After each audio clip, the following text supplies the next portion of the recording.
I call this meeting to order. Welcome to meeting number 130 of the House Commons Standing Committee on Fisheries and Oceans. This meeting is taking place in a hybrid format pursuant to standing orders. Before we proceed, I would like to make a few comments for the benefit of witnesses and members. Please wait until I recognise you by name before speaking. For those in the room, you can use the earpiece and select the desired channel. Please address all comments through the chair. Pursuant to Standing Order 1082, the motion adopted by the committee on Thursday, February 8th, the committee is resuming its study of the Fisheries Act review.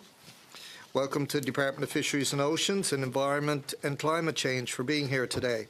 From the Department of Fisheries and Oceans, we have Miriam Podolsky, Acting Director General Ecosystems Management, Gor Rosiski, hope I pronounced that right, Director General Indigenous Affairs, Bernard Vigneault, Director General Ecosystem Science Directorate, and Todd Williams, Senior Director Resource Management Operations.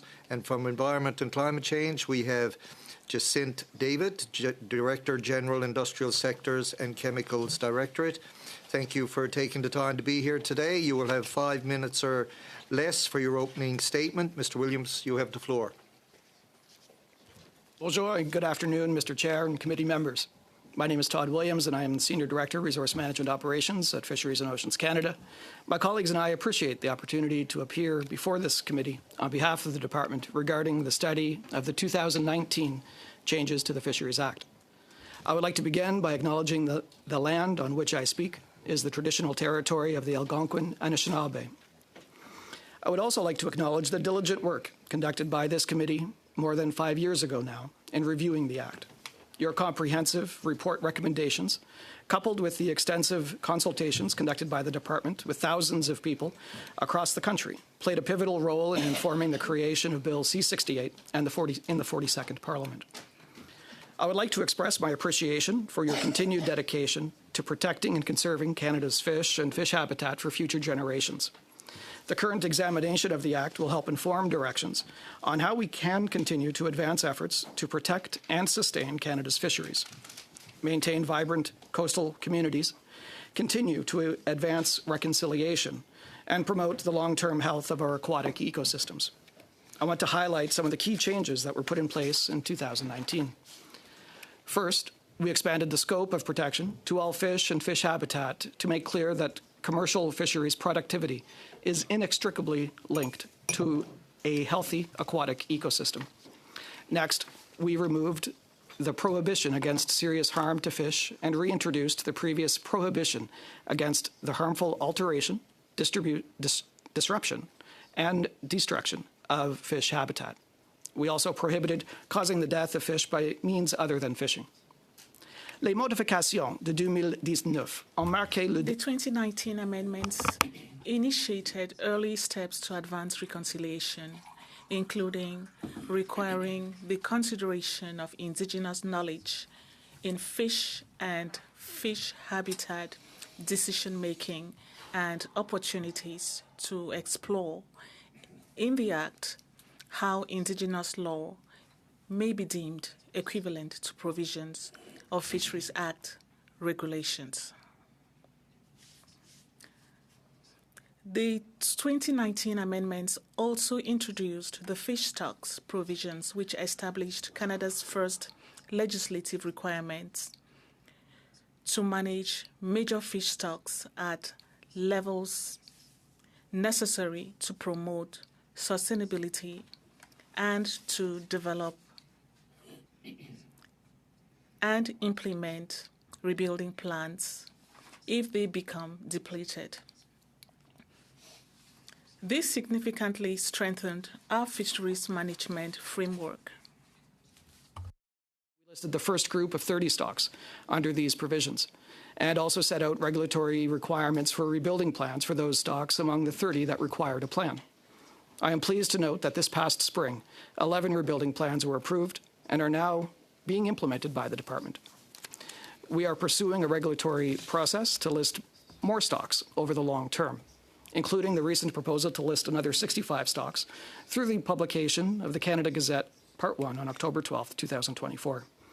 The 2019 amendments also help to ensure that the economic benefits of fishing remain with license holders and their communities by enshrining regulations regarding owner-operator requirements and fleet separation in Atlantic Canada and Quebec to support the independence of inshore harvesters. I would like to thank many owner-operators who were instrumental in the passage of the amended Act. Finally, the updated Act phases out the practice of keeping whales and other cetaceans in captivity for display purposes, while providing exceptions for rescue and rehabilitation. Clear prohibitions against the import and export of shark fins that are not naturally attached to the carcass were also introduced. The passage of Bill C-68 marked a significant step forward. However, we recognize that there is always room for improvement. In this spirit, we are looking forward to hearing from the witnesses who will be appearing before this committee and welcome the committee's final report and recommendations. Your expertise and commitment to Canada's fisheries and oceans will be crucial in guiding our efforts to improve the Fisheries Act and ensure it continues to serve the interests of all Canadians. Merci. Thank you. Thank you, Mr. Williams. We'll now go to Ms. David for 5 minutes or less, please. Thank you, Mr. Chair. Bonjour, Monsieur le Président et les membres du comité. Good morning, Chair and committee members. My name is Jacinthe David. I am the Director General of the Industrial Sector and Chemicals Directorate at Environment and Climate Change Canada. Thank you for the opportunity to appear before the committee to discuss the Fisheries Act and Environment and Climate Change Canada's role in its implementation.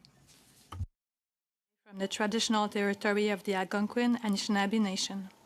I am often reminded how the work we do related to fisheries and water protection makes us all better stewards of the land, an important value held by Indigenous people. Let me start by describing the role Environment and Climate Change Canada plays in the Fisheries Act. Environment and Climate Change Canada is responsible for the pollution prevention provisions of the Act. This is one of the most important pieces of legislation to protect Canada's fisheries, resources, and waters from pollution.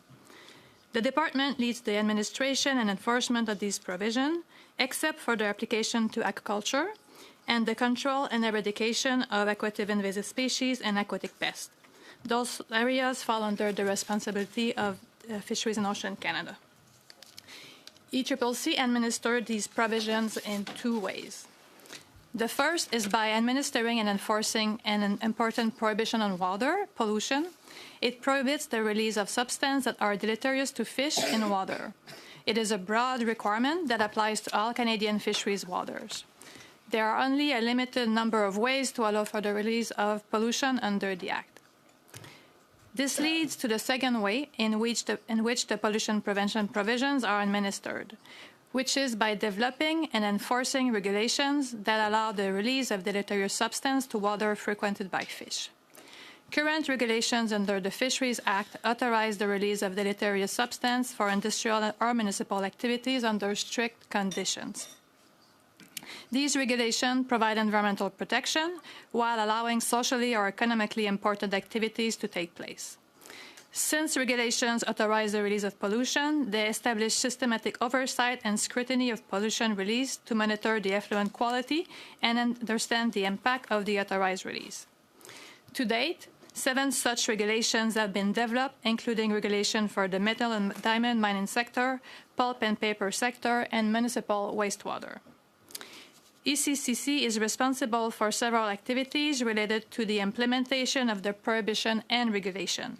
This includes verifying compliance with the requirements, providing effective enforcement to ensure those who violate the law are held accountable, conducting compliance promotion to inform stakeholders of their obligation, as well as providing science-based advice to prevent, prepare for, respond to, and recover from environmental emergencies. Maintenant, j'aimerais passer rapidement en revue avec vous. Now, I would like to quickly review with you what the 2019 amendments meant for our department. The 2019 amendments to the Act did not significantly alter the requirements of the pollution prevention provisions. This meant that the prohibition on the release of pollution and the regulations making authorities were largely unchanged. Nonetheless, some of the changes elsewhere in the Act have influenced the Department's implementation of the Act. The 2019 amendments provide that the Minister must consider any adverse effects that the decision may have on the rights of Indigenous peoples in Canada. For example, in 2021, the Crown Indigenous Working Group was established concerning oil sands tailing ponds water. to serve as a mechanism for collaboration on the development of potential regulations for oil sands mining effluent. ECCC is committed to protecting Canada's environment in ways that benefit future generations while supporting today's growing economy.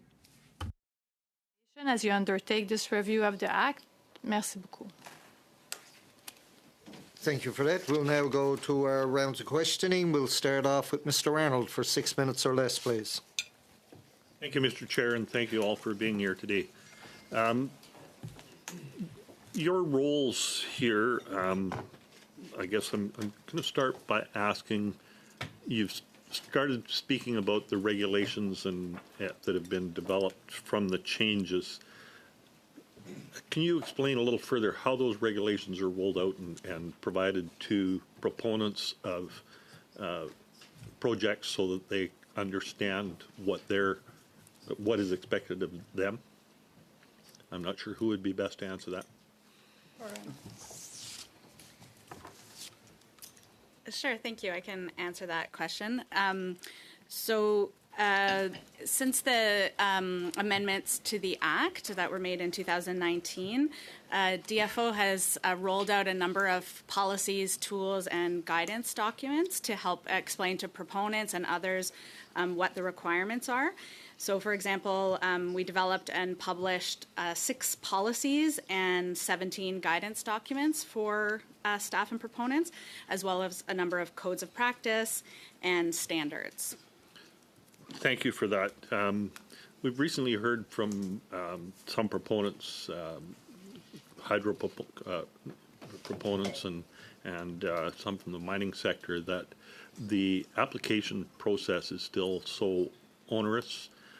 There's no process of proceeding with minor works without inspections, incredible delays in getting inspections or applications processed.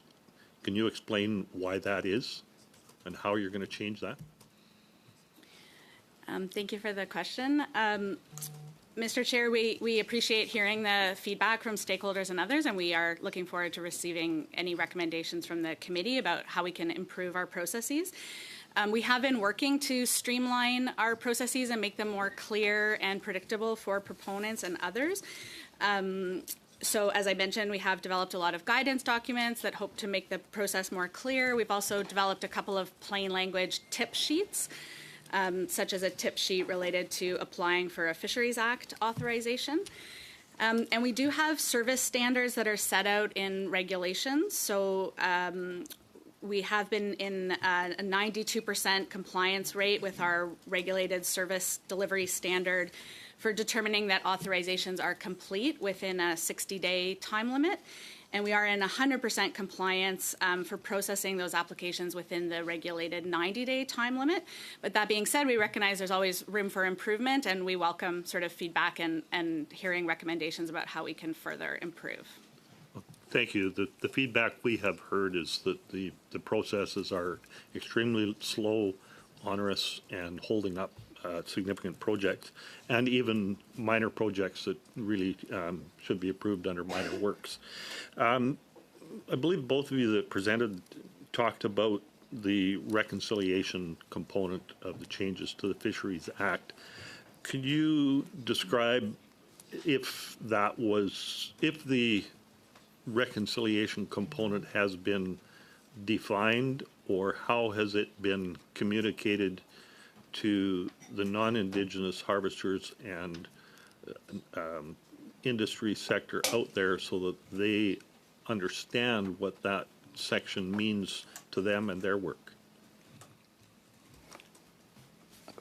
Thank you very much, Mr. Chair, and I'll perhaps respond first and then pass it over to Mr. Rozeski for further comments.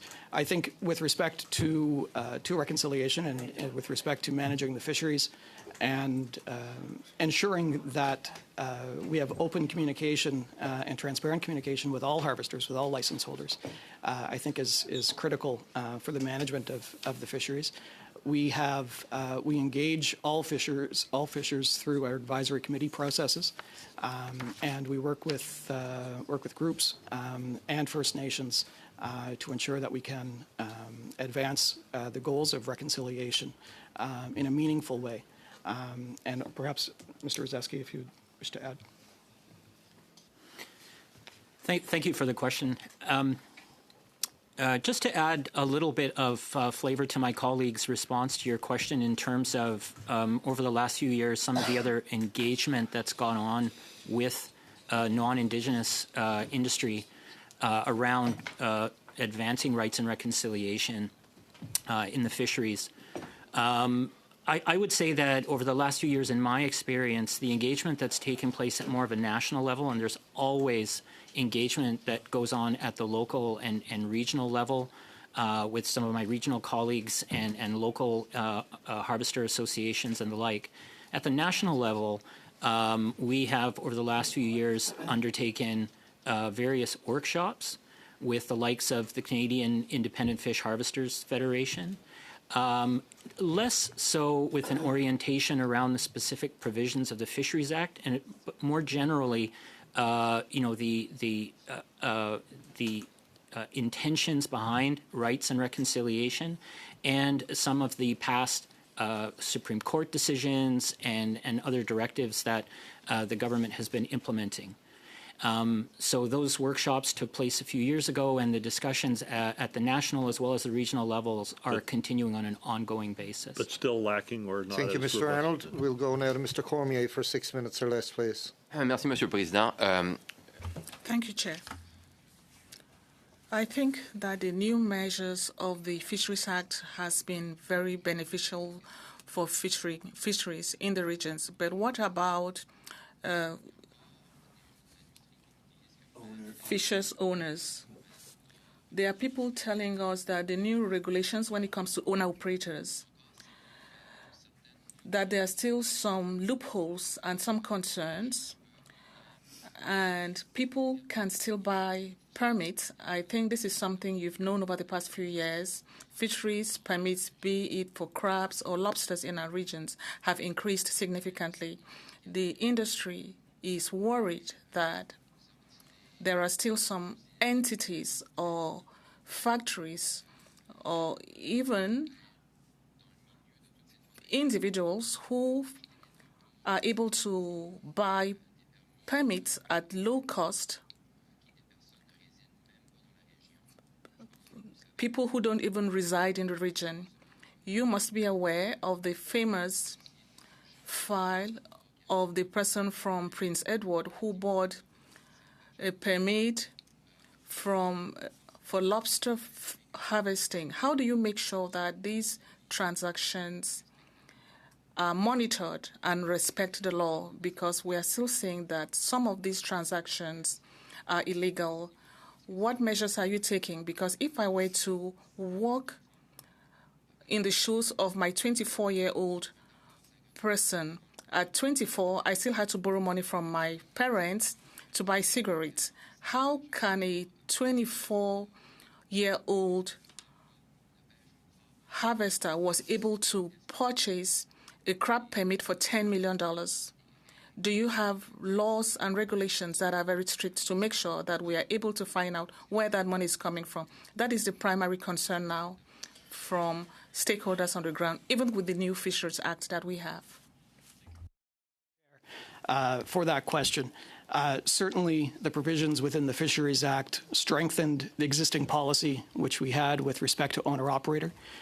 Fisheries and Oceans Canada is committed to providing and promoting viable and independent operations and harvesters in the inshore fishery in Atlantic Canada.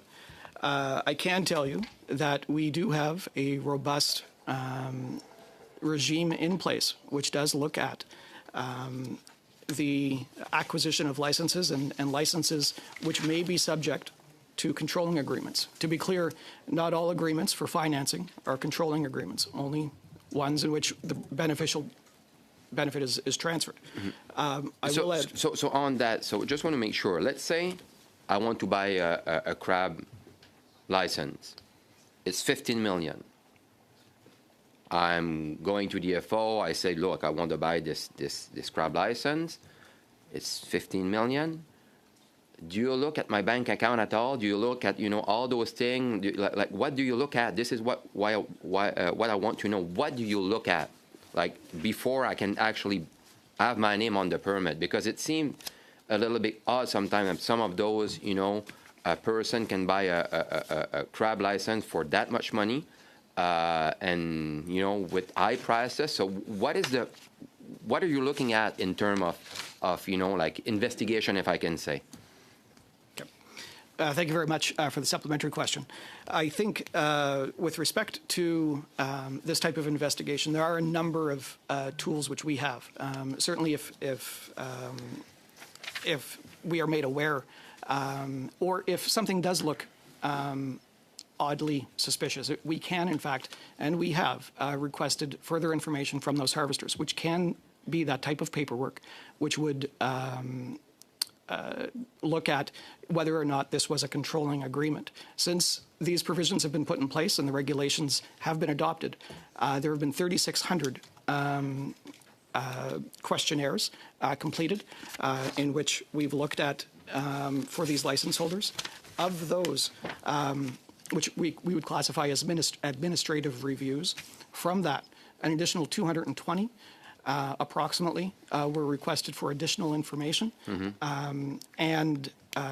1,600 of the 3,600 we required additional information, and 220 we worked with those individual harvesters to take them out of those controlling agreements. We consider that a success. Okay, so before my time runs out, une des problématiques qu'on a avec one of the problems we have with this sale of licenses is the differences between provinces. In the case I talked about, for example, a person purchasing a license in New Brunswick, for example, only needs to reside for 6 months in a region to buy a license. In Quebec, you need to reside there for 2 years. Are you aware of this problem? Why are we not able to change it yet? We are being told that it's up to associations to make the request for the criteria to change, but maybe the associations will never ask for that change. I think that in the Fisheries Act, we should add standard criteria. The objective and the spirit of the Fisheries Act is to maintain the autonomy of our regions so that adjacent communities take advantage of it. In my province, we have licenses from leaving Quebec because of the different criteria. Are you aware of this? Could that residency criteria be changed?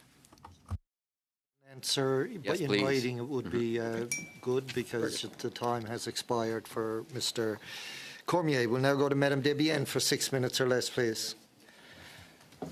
Je peux quand même vous laisser 30 secondes. I may give you 30 seconds to respond to Mr. Cormier if you so desire. In short, we would add that, yes, as a regulator, we do... Il te répond, Serge. Il te répond. They're answering your question, Serge. As regulator, Fisheries and Oceans, we do work very closely with harvesters and their associations. And so sometimes the policies around the issuance of licenses, such as residency, may vary from region to region and locality to locality.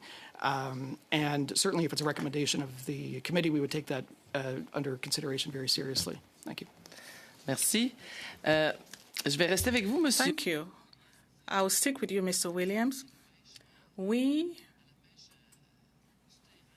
were on the ground a few weeks ago. We consulted all harvesters of the Maritimes during a colloquium organized by the Bloc Québécois, and we left with lots of important points to bring forward. There are major common denominators arising from the exercise we did. The science of harvesters is not taken into account. For example, 6 years ago, we were talking about reopening of redfish harvesting. We were talking about more seal harvesting and to reestablish the reputation. We have striped bass that is also going up the rivers as it seeks for food. So the science on the ground, is it important in your exercise by your department? Certainly, science and the information brought forward from harvesters is very important, as is the Indigenous knowledge. I will turn it over to my colleague, Mr. Vigneault, to speak further on the science. Oui, tout à fait. Merci pour la question. Thank you for the question. Scientific opinion is based on several factors, including the fact that local harvesters could provide their information. It's used as data, but scientific data of stock evaluation is done on the basis of scientific research. A lot is done, of course, with the participation of local harvesters who have developed produce or products to better train them for them to understand the process. Question, I'm sorry to interrupt you. I think the harvesters do understand the process. What they are saying is that scientific processes in your department doesn't go along with the fluctuations of the fishing migrations. The data you collect is from the same place, whereas the fish always migrate depending on climate change and so on. And that's one of the reasons why they have observed the observations that they have made. Their observations are different from what you're saying. Now, Ms. Lynn Morissette talks about environmental mediation in a context of ecosystem management. Is this something you're interested in as an option to study?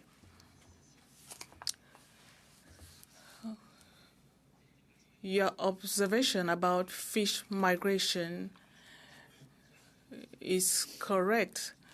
The areas that fish is concentrated in has an impact on the scientific evaluation and also the habitats. When it comes to mediation, I think it has to do more with fish management. When it's about science, we have the tools we need to take into account the data from the harvesters. I don't know if my colleague, Mr. Williams, has anything to add to the proposal about environmental mediation. Maybe Ms. David will also have an opinion on that. And Mr. William, you could answer. Madame non plus. Donc, la médiation environnementale. So, Lynn Morissette is an eminent scientist, and her presentation is very interesting. I will encourage you to look into it. We were also told about getting out of ecosystem policies. We have seen that there are things we cannot use. We cannot use the survival of our ecosystems to do politics. What do you think about taking politics out of fisheries management? So when it comes to science, there's no politics. This is an independent process that was developed with scientific opinion, but we've seen that the minister took decisions that were not necessarily aligned with your science. Well, science is presented to the minister, and that is what is published. Maybe there are other considerations. I'll give the floor to Mr. Williams to comment on other components. I think it's very important to note that in decision-making with respect to fisheries, there are many considerations that a minister may take into account, the science, of course, being one of those. And one also has to consider the socioeconomic considerations, existing policies, Indigenous and cultural considerations, and feedback from harvesters, including Indigenous harvesters. C'était ma prochaine question. À ce qui paraît, That was my next question. Apparently, you don't have many sociologists and economists who take part in the decision-making process by the department. That was also raised. Do you have many experts in the local economy and on the regional benefits that could give you a scientific opinion on your decisions? And so hopefully we can get an answer to that question in writing, please, to the committee. Ms. Barron, for 6 minutes or less, please. Thank you, Chair, and welcome to the witnesses here today. My first question, and I'll put it out to the best person to answer it here, but my first question is around I'm trying to understand how to better be incorporating the precautionary approach into the Act. We know that when science is inconclusive or unclear, that the precautionary approach is a vital tool, in particular as we deal with the consequences of the climate crisis. For the minister to be able to make sound decisions, to be able to take a cautious approach. And in the Act, the minister, there's certain provisions that are outlined around the decision-making process. How do we more clearly place within the Act the tool of the precautionary approach and the ability for the minister to be able to better utilize that tool when needed? Any thoughts on that? Thank you very much, Mr. Chair. It's an excellent question, and I think what we've seen certainly over the past 30 years is a progression or an evolution perhaps in the way we manage fisheries, starting with coming out of the collapse of the cod stocks, the precautionary approach, and that being then reflected in the Modified Fisheries Act through the fish stock provisions of 6.1 and 6.2. So those provisions and the regulations that support them do directly align with the precautionary approach, but do provide some level of flexibility for the minister to make a decision with respect, as to go back to a previous question, in light of socioeconomic considerations or for other considerations perhaps related to Indigenous rights or fisheries. So I think as a department we would certainly welcome further recommendations with respect to how those provisions specifically might be strengthened or clarified or further enhanced. But certainly those provisions specifically were a reflection of are a reflection of the precautionary approach. Thank you. Another thing that's come up quite frequently at our committee is around the formation of the recommendation for there to be an independent sort of decision-making not so much a decision maker, but more of an independent science committee that is separate from all the political components that we are immersed in our day-to-day, where decisions can be made, or not decisions being made, I'm sorry, the recommendations can be brought forward directly to the minister without having a political influence involved in that information being provided to the minister. And I'm wondering if you have any thoughts as to how the Act could support the necessary work of us improving the process of science being provided to the minister in a nonpartisan, independent way. Thank you very much for the question, Mr. Chair. I think, and perhaps if Mr. Vigneault would like to add anything, it should be very clear that the advice which I use as a fisheries manager and the science advice which comes to me has gone through an independent peer-reviewed process. It is reflected in the memorandum that goes to the minister in a very clear format, which is reflective of that peer-reviewed process. It could stand that perhaps in the Fisheries Act it could be more prescriptive to reflect existing practice, but certainly with respect to how we incorporate that advice, it is independent, and perhaps Mr. Vigneault, if you wish to add. Just quickly for context, the Fisheries in Ocean has one of the most comprehensive and transparent process to ensure that there's independent science advice process. We're still implementing new measures to further those independency. For example, there's the new expert identification committee that was created this year with collaboration with the chief science advisor, who independently select external participants for key science advice meeting. That's one example. We've also have policies on conflict of interest, policies on participation, and everything we provide in terms of science advice is published in the open literature. So there's within the current Fisheries Act, there's a lot of provision to ensure the independence of the science. Thank you. I guess just following that, some of the concerns that have been brought forward is around the fact of the process of who's making decisions around what science is made available to the minister and which science is not. And that there seems to be, that's where the bigger problem seems to come out, is in that process. And so that's why, amongst other things, we are hearing from many witnesses coming to the table that are seeking an independent committee separate from. I understand that there is some good work that's happening, and I understand that there's an attempt to be more transparent, but I think until we remove that committee outside and make it independent, we're going to inevitably continue to have these same problems over and over again. And so I'm wondering if you have any suggestions as to how we can embed a more independent process, a more independent committee into the Act, if that were the decision to move forward in that way. Yeah, Okay, I'd ask for that to be sent in writing, please, because Ms. Barron's time has expired. We'll now go to Mr. Bragdon for 5 minutes or less. I'm actually yielding my time to Mr. Small for this round, so he's on screen there, Mr. Chair. So generous when he's not in the room. Go ahead, Mr. Small. Thank you, Mr. Chair, and I'm sure you miss me being there in the room. My questioning, Mr. Chair, is going to be Mr. Williams, and I heard him speaking to Mr. Cormier about the robust regime that's in place for enforcing owner-operator policy effectiveness.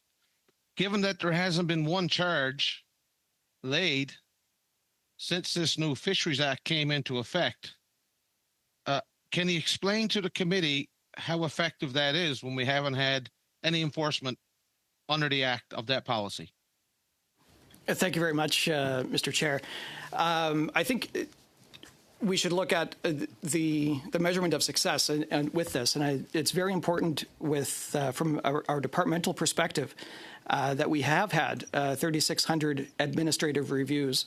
We have requested in those cases 1,600 harvesters to provide us with more information. And then in 220 cases, we have identified those who were not exactly compliant. And so we worked with them.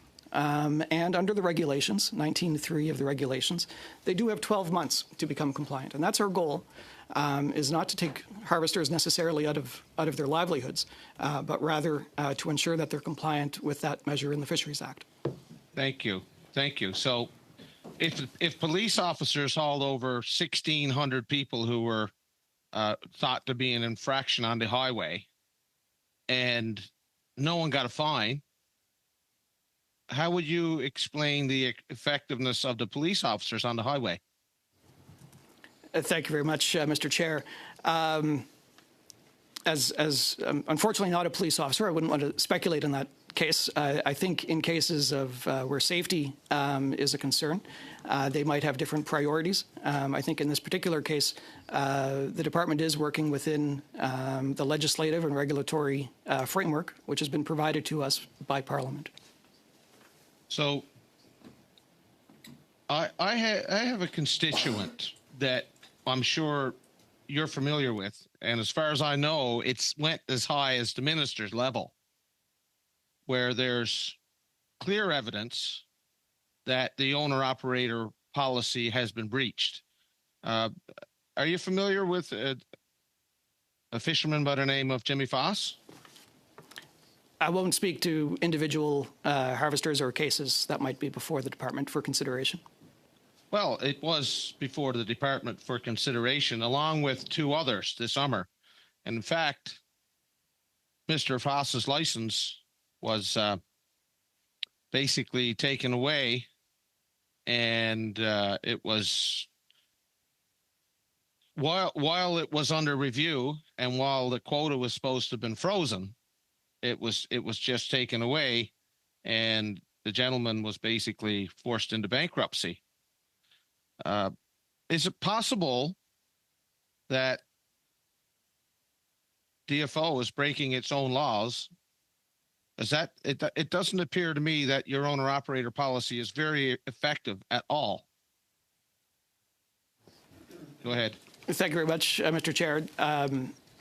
I won't speak to whether or not the department might not be following the laws, I think I can say with some certainty that we are implementing the legislative and regulatory framework as it's been provided.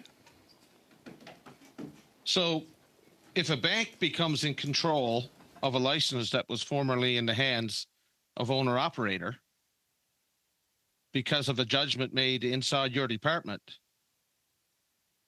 how can owner-operators feel that the Act is protecting them? Thank you very much for the question, Mr. Chair. I think it's important to recognize that this policy, and as it's reflected in legislation and regulation, is very widely supported by the inshore sector. We know that this is the backbone of the inshore fishery, and I think certainly I'm not going to speak to specific instances, but overall, we do have a robust regime in place that ensures compliance and has helped hundreds extract themselves from controlling agreements. So you exercised, your department exercised at least one search warrant in this case, and there was an investigation ongoing.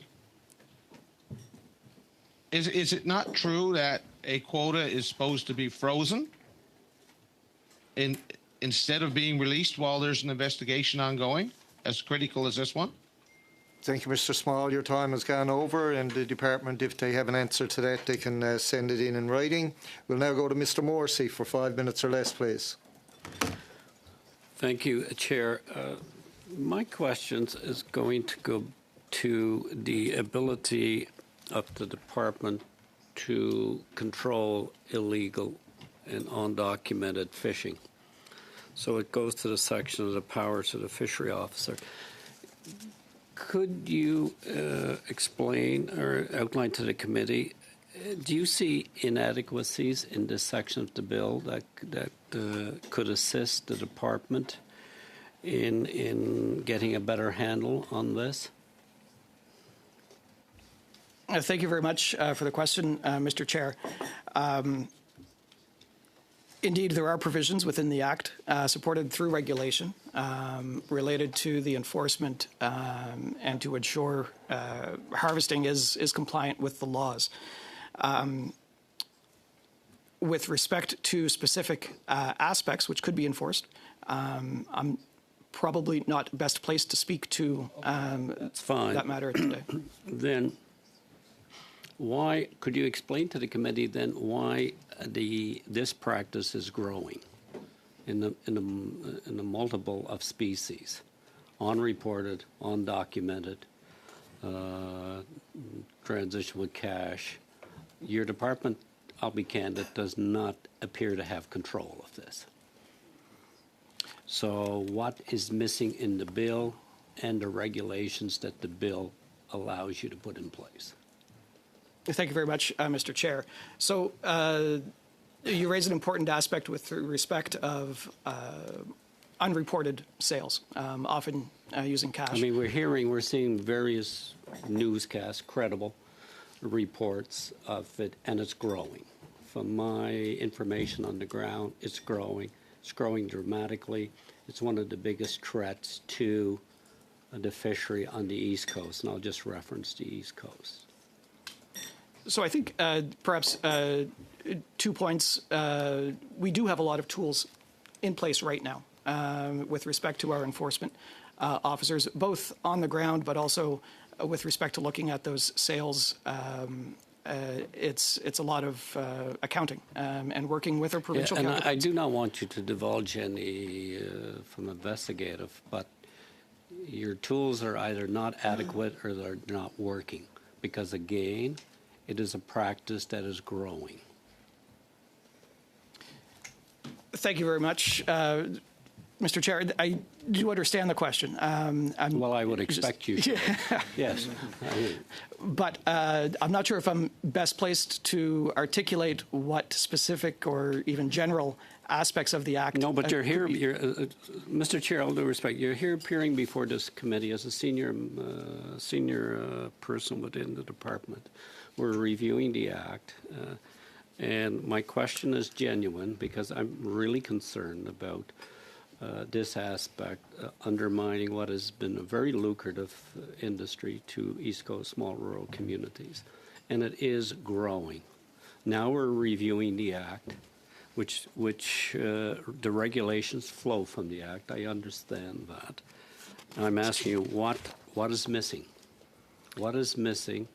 Because as at this stage, I have not seen what I would describe as action taken by the department that is going to stop this growing trend. I can't speak to the fact that there is action being undertaken. We have worked very closely with our counterparts at Revenue Canada and have shared information.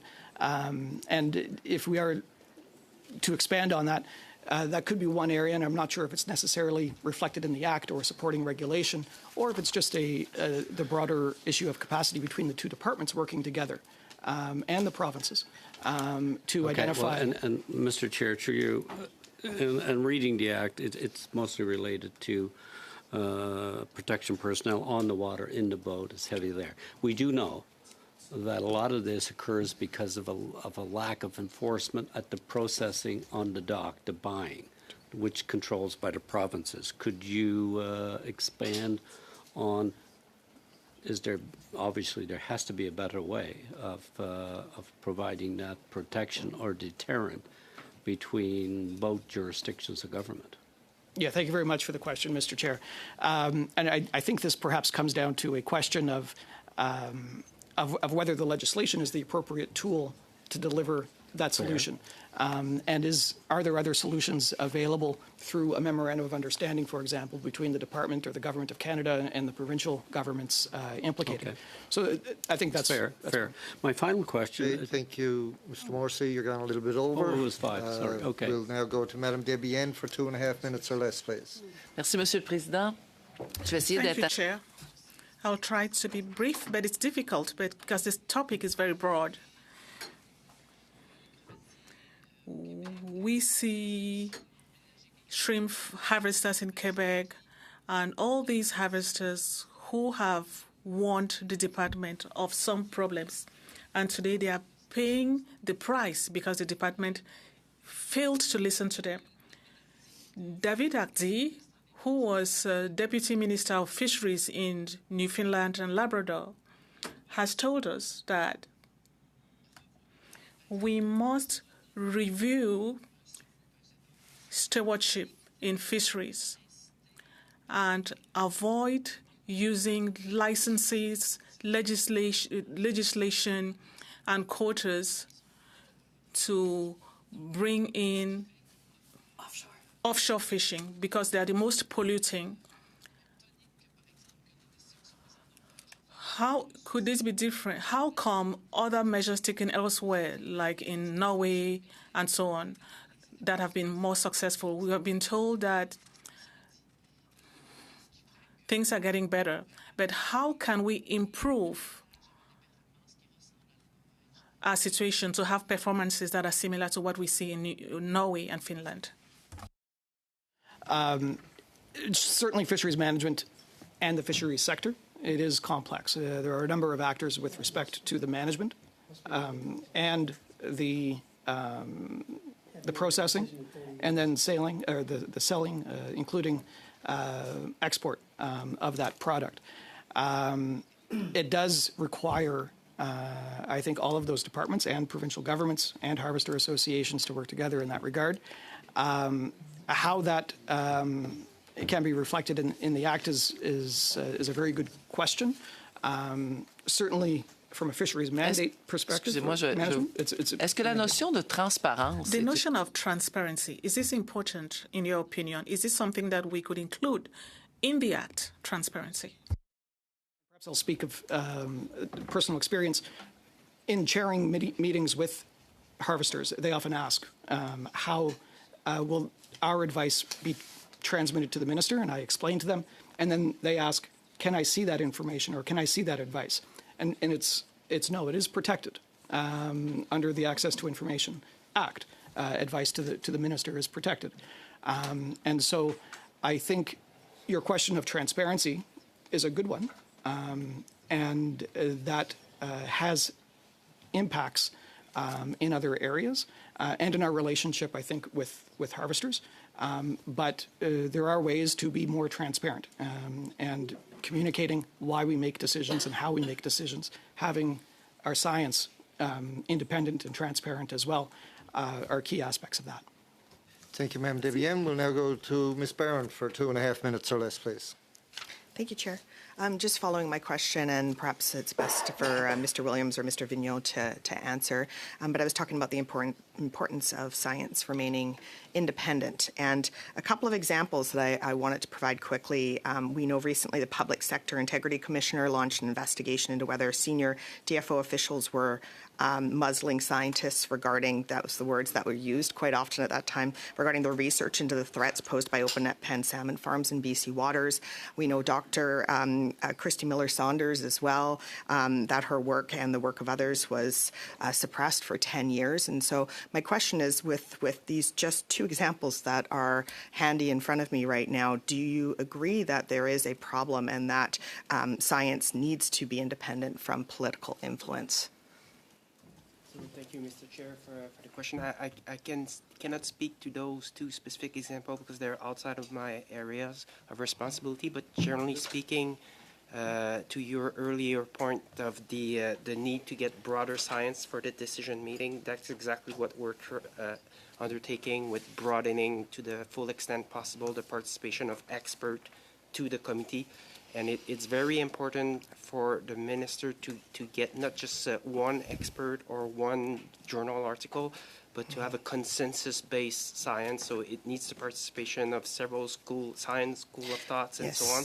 That's the process that's in place. Thank you, Mr. Vigneault. I think that some of the issues that some of the things that you're bringing up, although I agree in some ways, are also part of the problem when you have a consensus-based model where there are players who may be looking at political intended outcomes or even financial beneficial outcomes. There is a bit of a problem around the consensus model as well. And so there are some bigger problems here, and perhaps Mr. Williams, would you be able to agree that there is a problem here and that we should be looking at having a more independent science advisory panel? Thank you very much for the question, Mr. Chair. I think just to echo Mr. Vigneault's comments, the process that we do have currently is inclusive. It is public. It is attended to by experts, and it does provide independent expert advice to the department.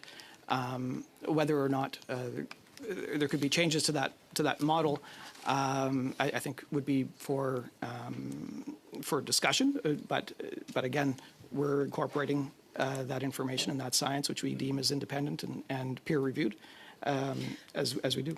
And so if the process Thank you, Ms. Barron. Your time has gone over. Thank you. I know we've got 8 minutes left, so I'm going to go to Mr. Arnold for 4 minutes and then Mr. Waller for 4 minutes. I'm going to give one question to Mr. Stewart here beside me, and then I'll take my other 2 minutes back. If you like. Okay. No?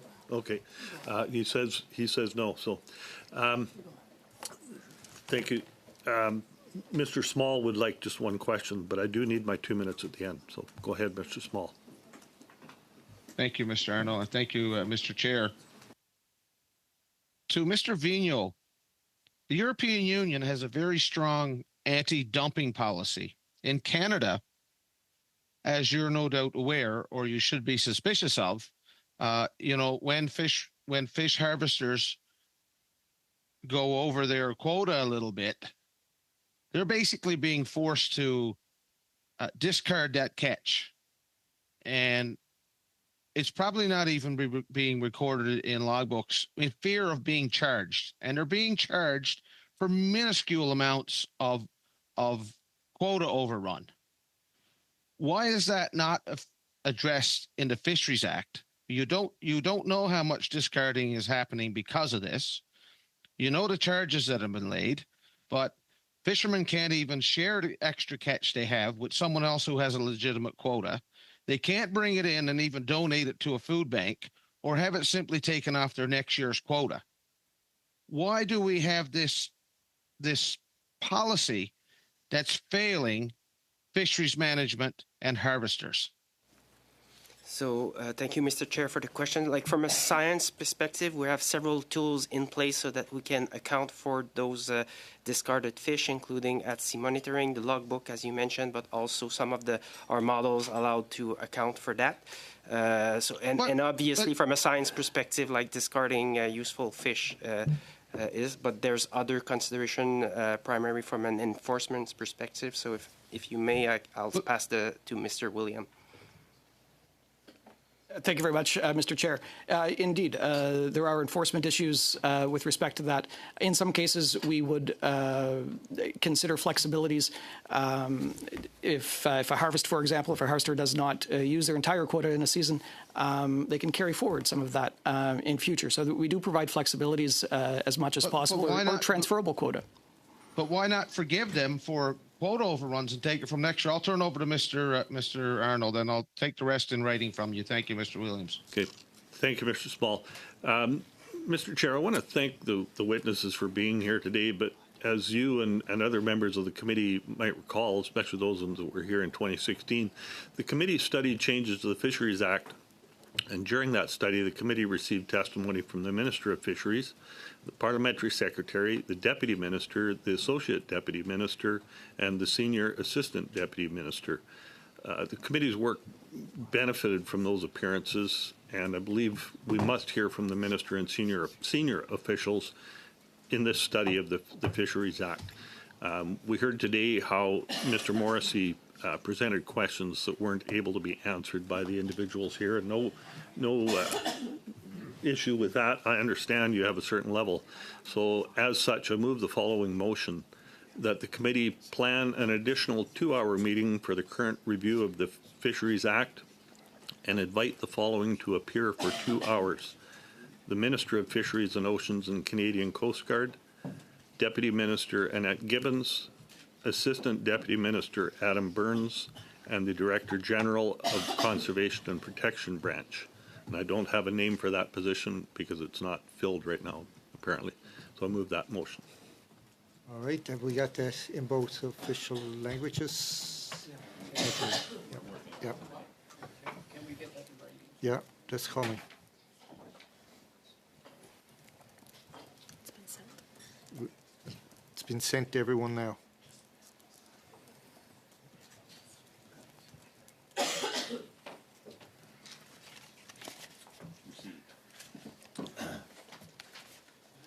Everybody got it?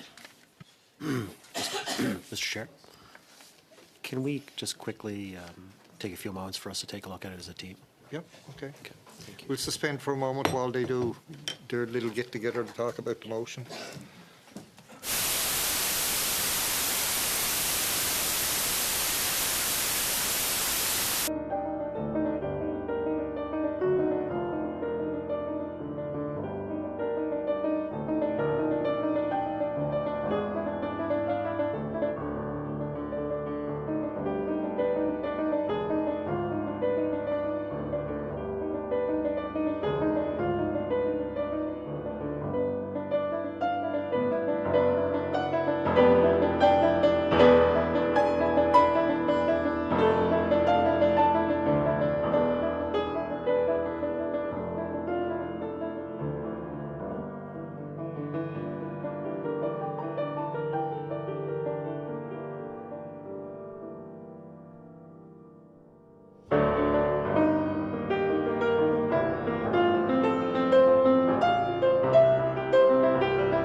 No, we're good. We're good.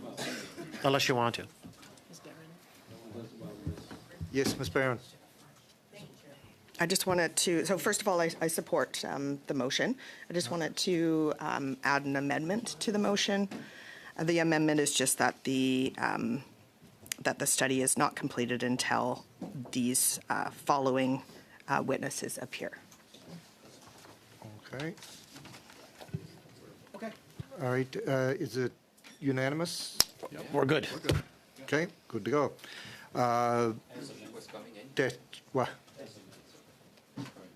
We voted on the amendment, now it's the motion as amended. Oh, now it's the motion, yes. Everybody's in favor of the amendment, everybody's in favor of the motion as amended? Yes. Okay, all right, done. I want to thank the officials for being here today and answering questions for the members. We'll suspend for a moment now as we switch out to our next panel. Suspended.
From the Canadian Wildlife Federation, Mr. Nick Lapointe, Senior Conservation Biologist, Freshwater Ecology. And from the Mining Association of Canada, we have Pierre Greton, President and Chief Executive Officer, and Danielle Morrison, Director of Regulatory Affairs. Thank you for taking the time to appear today. Each group will have up to 5 minutes or less for their opening statement. I believe, Mr. Lapointe, you will go first. All right, thank you for inviting me to appear before the committee. The Canadian Wildlife Federation, or CWF, is a national conservation charity. We work to conserve Canada's wildlife and habitats for the use and enjoyment of all through education, action, and outreach. We work in collaboration with hunting and angling groups, Indigenous communities, environmental partners, industry, and our over 250,000 supporters to accomplish these goals. CWF was deeply engaged in the 2012 and 2019 changes to the Act and believes that both helped improve it. Examples from 2012 include adding duties to report violations, a new prescribed works tool to regulate common projects, and expanded prohibitions to include activities that cause harm. In 2019, a key change was restoring the prohibitions against the harmful alteration, disruption, or destruction of fish habitat and the death of fish by means other than fishing. Other amendments improved inclusion of Indigenous rights and knowledge and required consideration of cumulative effects. The purpose of the Act was also clarified, to protect and conserve fish and fish habitat. The legislation is strong, and CWF doesn't believe that further amendments are needed at this time. Despite the strength of the Fisheries Act, after 5 years, the department is not achieving its purpose. Major challenges remain, stemming in part from DFO's limited implementation of their tools and obligations under the Act. We work closely with the department on conservation solutions and recognize many excellent programs, including DFO's Fish Habitat Science and the Pacific Region's Salmonid Enhancement Program. At the same time, small projects continue to harm fish habitat, and little is being done to enforce or otherwise address known violations of the Fisheries Act, particularly for barriers to fish passage. The first concern I want to highlight is the cumulative effects of small projects. Each year, the department reviews thousands of projects, but only issues 100 to 200 authorizations, dismissing harm from the others as low risk. The footprint of the other projects is definitely smaller, but they do cause harm, and because there are so many, their accumulating harm is a major issue. Small projects are individually reviewed, which takes a lot of DFO staff time and results only in informal approval by letters of advice. This inefficient process delays projects and creates costs and uncertainty for industry. The worst part is that this system is not leading to good outcomes for fish and fish habitat. We don't think the solution is to make small project management more complex. Tools added in 2012 and 2019 were designed to address these issues but are not being implemented. Small projects would be better managed by a prescribed works regulations, which could create an automatic permitting system to reduce DFO costs, cut red tape, provide speed and certainty for proponents, and enable compensation models when harm is accumulating. For big projects, proponents need to provide offsets to compensate for harm, but this only happens for a small number of the projects reviewed. For small projects that do cause harm, a fee in lieu system should be implemented through prescribed works regulations. This would allow DFO to combine fees from multiple small projects and dedicate them to fund communities working to address restoration priorities. This solution can be implemented now. In the long term, a third-party habitat banking system would provide expanded conservation and economic opportunities. Work to develop that system should begin immediately. The second point I'd like to highlight is the need for a national fish passage strategy to address the fragmentation of our waterways. With DFO's support, CWF has led assessment of fish passage issues in Canada and developed a national database of all dams and other barriers to fish. We found that on average, there's a potential barrier every 3 kilometers on our streams. Most of the economically, recreationally, and culturally important fish in Canada rely on migration paths between bodies of water. Wild salmon, American eel, and other migratory species have disappeared from much of their traditional range because of barriers. The department has appropriate powers under the Fisheries Act to address this, but is not fulfilling their obligations. We've documented over 35,000 dams in Canada, yet less than 300 have fishways. Other countries, including the US and Europe, are far ahead of Canada in fixing this problem. In recent decades, more than 10,000 fish barriers have been removed in Washington state alone, compared to less than 300 in BC. Fish responses to these projects have been incredible, with salmon recolonizing their habitats and herring populations increasing from hundreds to hundreds of thousands in just a few years. A national fish passage strategy would include removing barriers and requiring fish passage at active facilities such as hydroelectric dams. CWF is eager to support the committee and department in achieving the purpose of the Act, and I look forward to any questions. Thank you. Thank you, Mr. Lapointe. We'll now go to Mr. Gretton for 5 minutes or less, please. Thank you. Pleasure to appear before the committee. Like my colleague, we too have been involved with the Fisheries Act and the various reforms of the last several years. In part, what I want to share with you is just the history of that engagement and the struggles that we've had with implementation of the Fisheries Act through the various reforms. because implementation problems cost everyone. So when the 2012 reforms were put in place, we were assured by fisheries officials at the time that any sort of Section 35s or authorizations that were in process would be grandfathered and that we didn't have to worry and that we wouldn't lose time and have to restart. Sure enough, a couple of years later, we were told, well, actually, we weren't right about that. You have to restart. And we had to go back to the beginning, and that delayed the development of authorizations.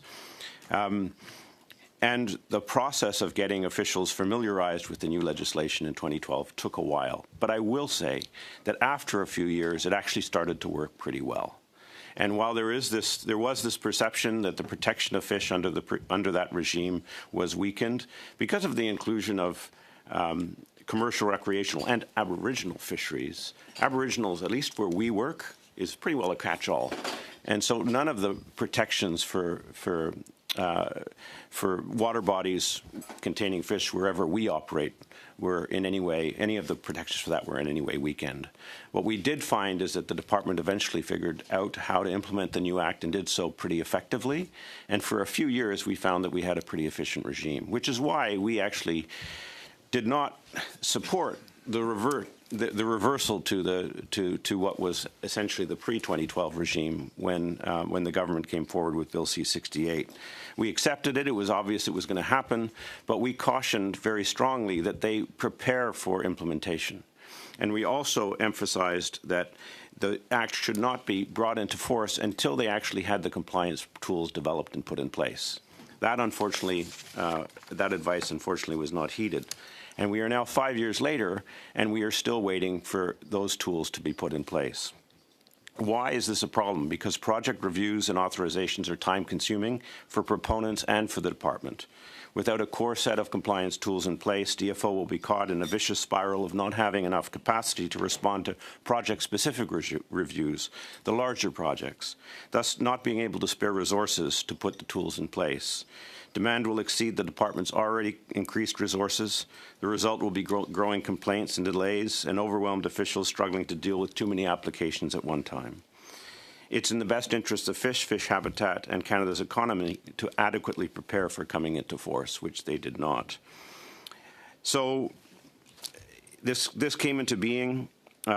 We are 5 years later. We have very few draft codes of practice. The prescribed works and waters regulations have still not been put in place. We continue to be told by the department that it's complex. Well, if it was that complex that 5 years later they're not in place, why did you put this into the Act in the first place? You should have thought of that before doing so.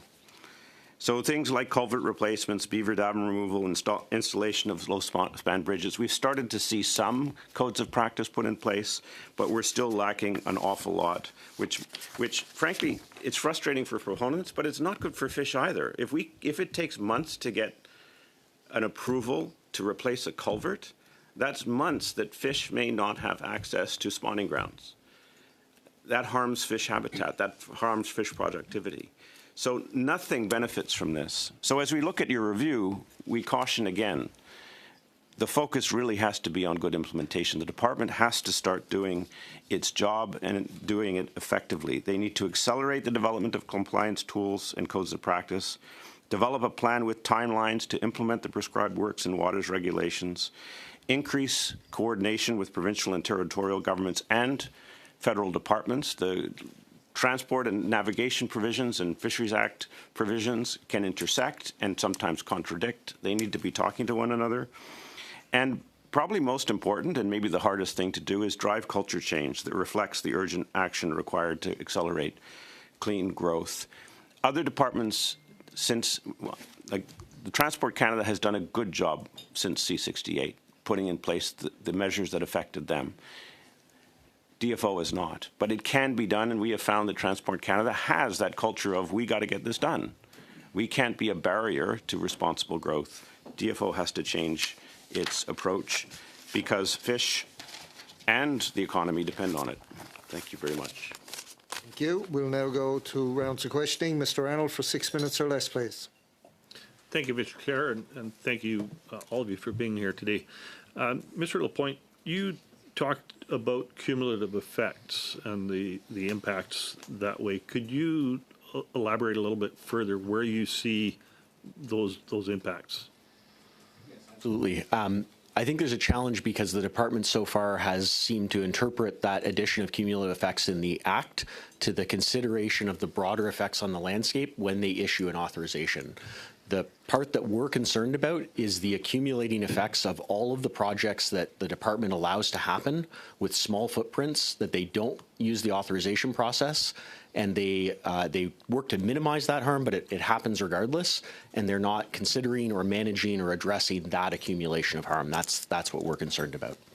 Okay, thank you. And you also recommended that no further changes be made, but the Act or the implementation of the regulations out of the Act haven't been implemented properly. Could you give an example, or where is this holding up projects or impacting fish? Yeah, so I think my colleague Pierre outlined that as one example, which is there have been no prescribed works regulations passed since 2019. I think there was only one passed after 2012, and this is an efficient system that would, for the vast majority of projects, eliminate the need for project review, allow proponents to immediately implement their projects after registering them, follow best practices so that a culvert is replaced with a full span bridge that passes fish, and really focus those resources, not in the bureaucratic review of projects, but in the implementation of things that work for fish and fish habitat. And so that's one of those key regulations that remains mired in consultation and engagement without progress and without any implementation. Can you give us an example or a rough average of the time frame that it's required to do a project now, 4 years after or 5 years, I guess, after the Act was actually put in force? Yeah, my understanding is that can be sort of 3 to 9 months for those smaller projects that are informally managed and I would say improperly managed by the department. So there's a moderate delay. I'm less familiar with the larger projects and the delays that Pierre was referring to, but those are significant projects and they can be complicated to manage. And I believe a lot of these projects can only be done at specific times of the year because of fish spawning movement and so on. Is that correct? That's right. That's so the timing windows. You really have a small timing window once a year. So if the project application passes that point, you're done for another year. Mm-hmm. Okay, Mr. Grattan, I want to switch to you next. You mentioned focusing on good implementation, and I think you're probably going to say a lot of the same things that Mr. Lapointe has said, but can you give examples of how much time that might be expected for a larger project to be approved? Section 35 authorization can be 2 to 3 years generally. I mean, we've been hoping that that some of that work can take place in parallel to, say, for example, for our Sector and Impact Assessment Act. But for projects that aren't under the IAA, that you don't have that potential. Well, you don't have to worry about the IAA, so I guess I couldn't say it's a potential advantage. But it's about 2 to 3 years generally, depending on the complexity of the project. Okay, and what was it prior to the 2019 changes? It was getting better. It was getting closer to 18 months to 2 years for a Section 35 authorization. It was starting to get more efficient.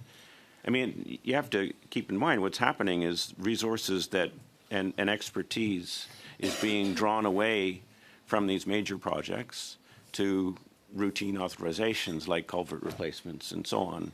And that's the problem. There isn't enough to go around. The department is burying itself in paperwork. And yet the department's budget has grown exponentially over the last 9 years, but you're saying there's actually less people doing the project approval work? Well, there's less resources? We did observe that where it grew was not it didn't grow so much on the permitting side of the department. There's a lot more science. There's a lot more of human resources grew, I guess, to manage the extra people. So we did not see that those responsible for permitting necessarily grew. But even so, even if there are more bodies, they're doing so much more minor work that they don't have enough to go around. Okay, simply not efficient use of the Not resources an that are efficient being use at all, poured into no. the department to keep our economy running. Okay, thank you. Back to Mr. Lapointe. Mr. Lapointe, you, I believe in a submission or at some point you mentioned habitat banking, and it's only able to be done, I believe, through proponents. Right now, you are promoting the idea that it be able to be done through third parties. Can you expand on that a little bit in a few seconds? Yeah, that's a model that's been used in the U.S. and would really create an opportunity for any party to invest in a large, meaningful restoration project and use that to sell credits, and could be a good solution for small sales of credits for those small projects, and would help industry because then the offsetting is done in advance and they can simply buy in. That's not enabled right now, and our understanding is it's fairly complex, but the department has not been working to solve that or to build that system so that it could be implemented, and that's what we're hoping to see work towards beginning soon. Thank you, Mr. Arnold. We'll now go to Mr. Cormier for 6 minutes or less, please. Thank you. Mr. Lapointe, you've talked a lot about, you talk about some salmon issue. Look, I'm a hunter, I'm a fisherman since my younger days, my passion, every time I have a time I go out. So you've talked about, the state of the salmon right now population in Canada and probably in the U.S. also. So, of course, the Act, the Fisheries Act itself, the piece of paper, the legislation can certainly do things to protect those species at risk. But beyond that, before going back to what's in the Act, so you talk about fish passage and things like that, but don't you think also there's some overfishing in some area? For example, Greenland, I still have a quota of, I think, 25 ton. I know that the government did some great negotiation with them a couple of years ago. What will we need in the Fisheries Act, to make sure that those species can rebound? Because fish passage is all good. Look, fish habitat protection, of course. And even like, look, I'm saying that, out there because this is what we are here for. Like First Nation, you talk about First Nation. Of course, they have a right for food, social, and ceremonial. I have a First Nation community in my riding. Very well, when it comes to protecting the habitat and everything.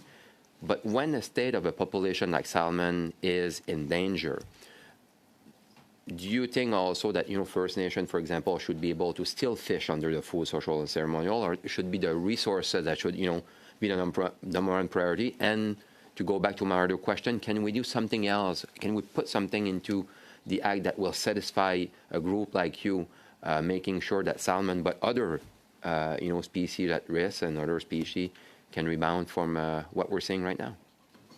Yeah, it's a complicated question because certainly if we have a species in decline, it's usually when it comes to fish, it is a combination of habitat issues, overfishing, broader habitat issues such as land use and climate change, and all of those do need to be addressed. My expertise is not on commercial fisheries management, and so it's difficult to say, to what extent there's overfishing occurring internationally versus in Canada. There are also challenges with mixed stock fisheries where those are being over-harvested, and certain parts of that population are healthy, other parts are endangered, and if you're harvesting them together, you may be over-harvesting the endangered parts. We have a real challenge that commercially listed endangered species that should be considered by DFO and recommended for listing under the Species at Risk Act are not. I work a lot on American eel, and that species is now 12 years waiting for DFO's decision as to whether or not it should be listed so that we can get on with either protecting it as a listed species or managing it outside of that. And so I do think that addressing endangered species that are commercially harvested under the Species at Risk Act more quickly would help us to decide how to manage limited harvest of those species. Okay, so and you've talked a little bit about the difficulty you have, right, for approval, or maybe like with kind of project like the fish passage, for example. Is that what you were saying, that is difficult to deal with with DFO on those, initiatives that you want to do? It can be a little difficult. It depends where we work. We have great partners in the Pacific region that have helped us streamline those restoration projects.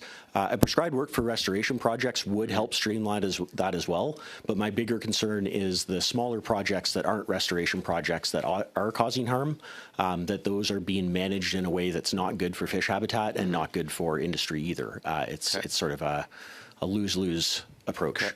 So, Mr. Gratton or Ms. Morrison, like you also saying the same thing, right? It's difficult to deal with sometimes a culvert replacement, right? Like we should be doing that in 24 hours, right? But like,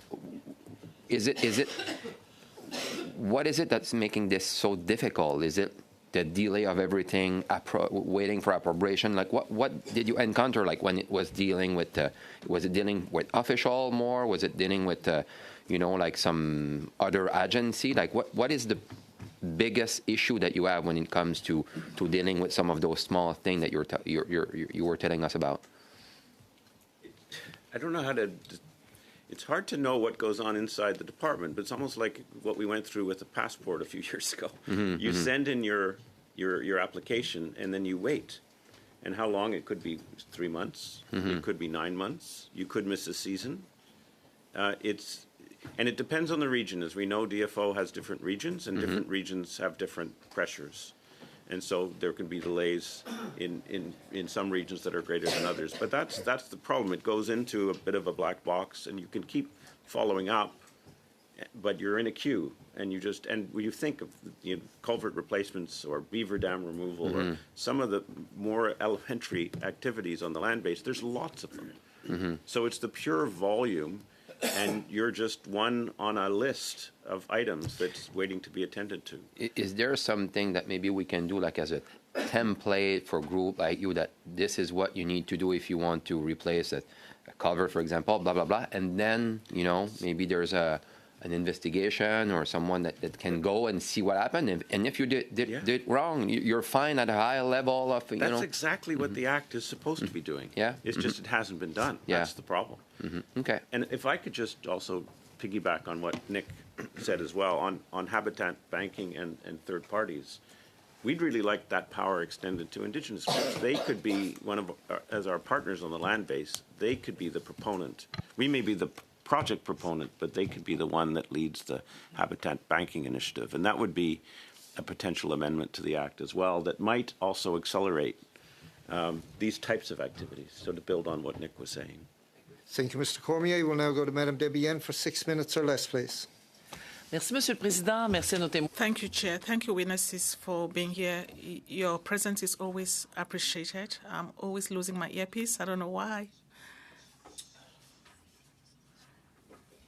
I am happy to have you with us because you have raised some issues that keep coming back.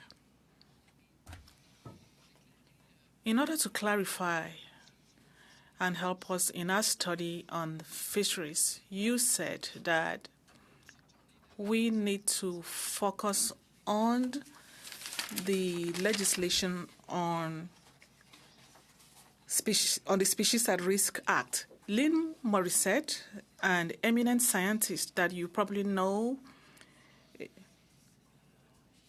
with doctoral level training, told us that we are dealing with an extreme emergency when it comes to the protection of our wildlife and all that is associated with it. She was saying that environmental mediation as a tool could guide a process which is sometimes complex and involves delays, going back and forth, lots of approaches being used at the same time, and sometimes we are not being very efficient considering the urgent needs we have to resolve. Environmental mediation, as we all think here, is a raw material for a reflection. Can environmental mediation could be used as a tool to resolve some of the very urgent issues? Yes, maybe. It's a concept that I've just learned. I don't really master it, but it's something I need to research. Me neither. It's the first time I'm hearing that, environmental mediation. This is a study that she just concluded, and she presented it to us at a colloquium that we recently organized with all maritime stakeholders in Quebec and Quebec stakeholders. We also heard about transparency. Understanding why we are adopting one approach over another. There has to be transparency, because without transparency, there is doubt. And when there's doubt, there's reservations. People are looking for a way out. So transparency seems to be a profound value that harvesters would like. So is this something you also identified during your reflections? Certainly, I would like to answer in English. One of the requirements was to establish a registry, and so this is less on the fishing side and more on the habitat management side. All of the authorizations that have been issued by DFO should be posted on that registry, and to date, 5 years later, all they have posted is the names of those authorizations. We still can't obtain the authorizations themselves, and I'm still waiting since 2021 on the offsetting plans for the set of authorizations issued in 2020, the first year of the new act. And so despite legally mandated transparency on the authorizations and other parts of the act, the department is not implementing that. So that's part of that 5 years later, that's not happening. The transparency on the decision and the rationale for those authorizations and other Fisheries Act decisions would be very helpful to have as well, but I don't believe that's legally mandated. Je vous remercie de nous éclairer à cet égard. Thank you for your answer. It's something that we cannot learn about if we do not know the criteria that took us in one direction above another. And this is something that we've heard.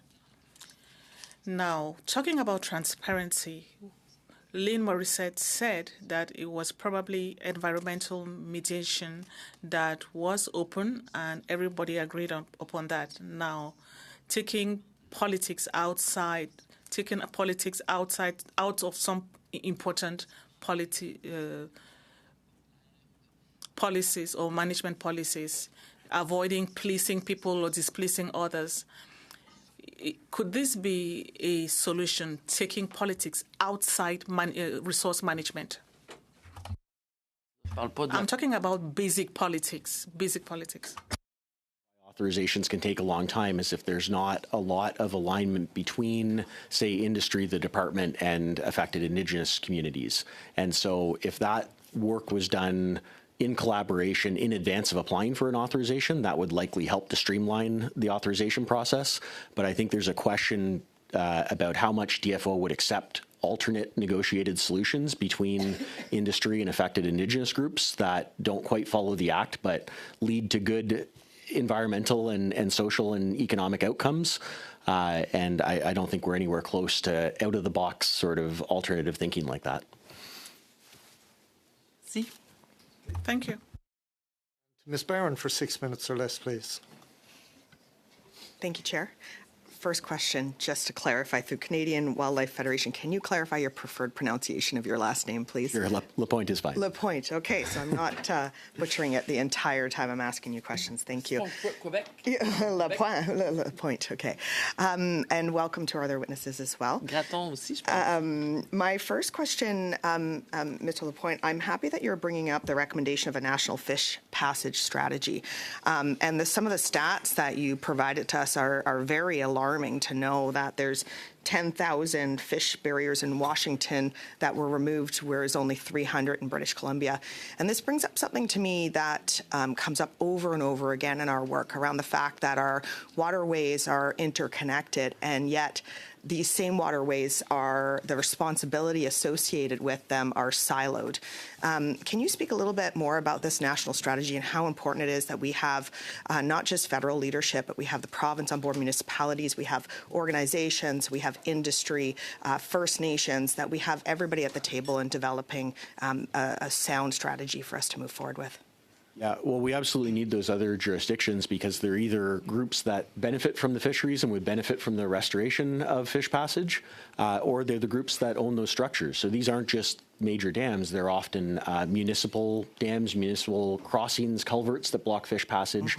A lot of them are provincial infrastructure, such as highways, or provincially regulated industries, such as forestry, that create this sort of network of barriers to fish passage. So certainly a collaborative approach is needed, and it needs to involve all of those sectors. Any recommendations to us, where I'm in an opposition party, of course, but to the government as to how they can more effectively work with other levels of government and other individuals in the communities?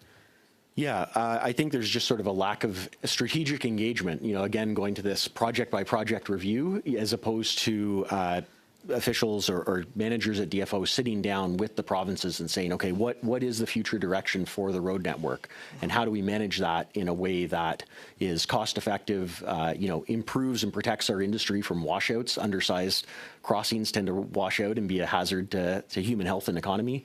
And so how do we work together to install appropriate road crossings and avoid or remove barriers to fish passage? And those conversations at that strategic level are not happening today. Thank you very much. You had, Mr.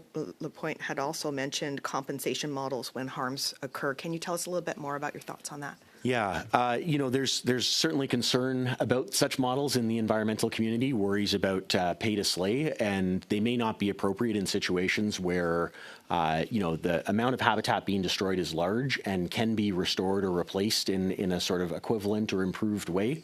And so our interest in that sort of model is for those small projects where an individual offset wouldn't make sense. You couldn't do an offset the size of this table here, build something that's actually going to be beneficial to fish. And so in that situation, what's happening right now and why there aren't good outcomes of this lengthy review process for small projects is that harm is allowed. This much habitat can be destroyed at a time, but nothing is done to compensate for that or to gradually build, some sort of restoration fund to address that. And so some way of collecting fees, pooling them and dedicating them to restoration would help to ensure that there's a bit of a trade-off there between allowing that project to proceed and being able to restore in a meaningful way that's beneficial to fish and fish habitat. You had spoken a bit more about, my colleague, Mr. Arnold, had asked you questions about through the chair, the information you're providing around the accumulative effects of small projects.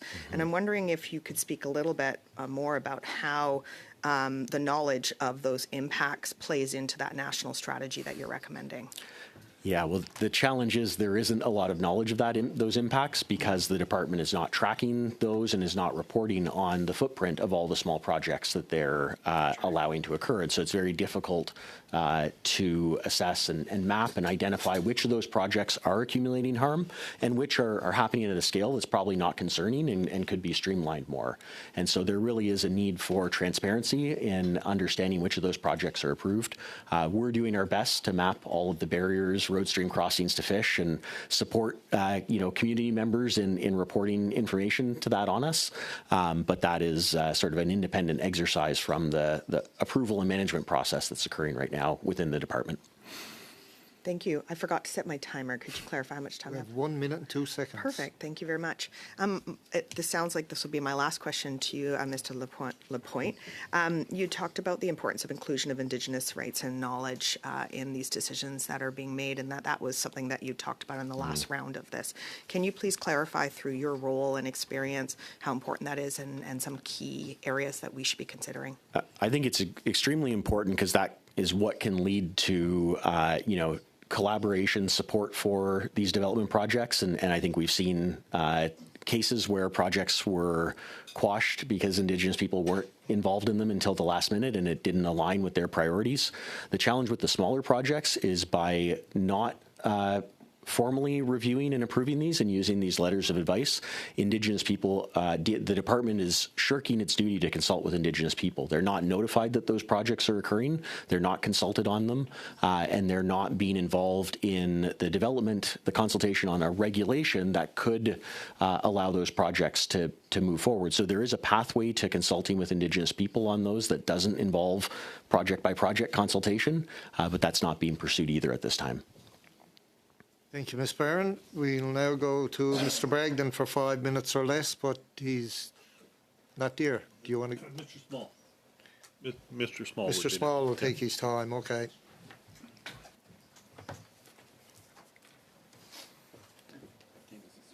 Thank you, Mr. Chair.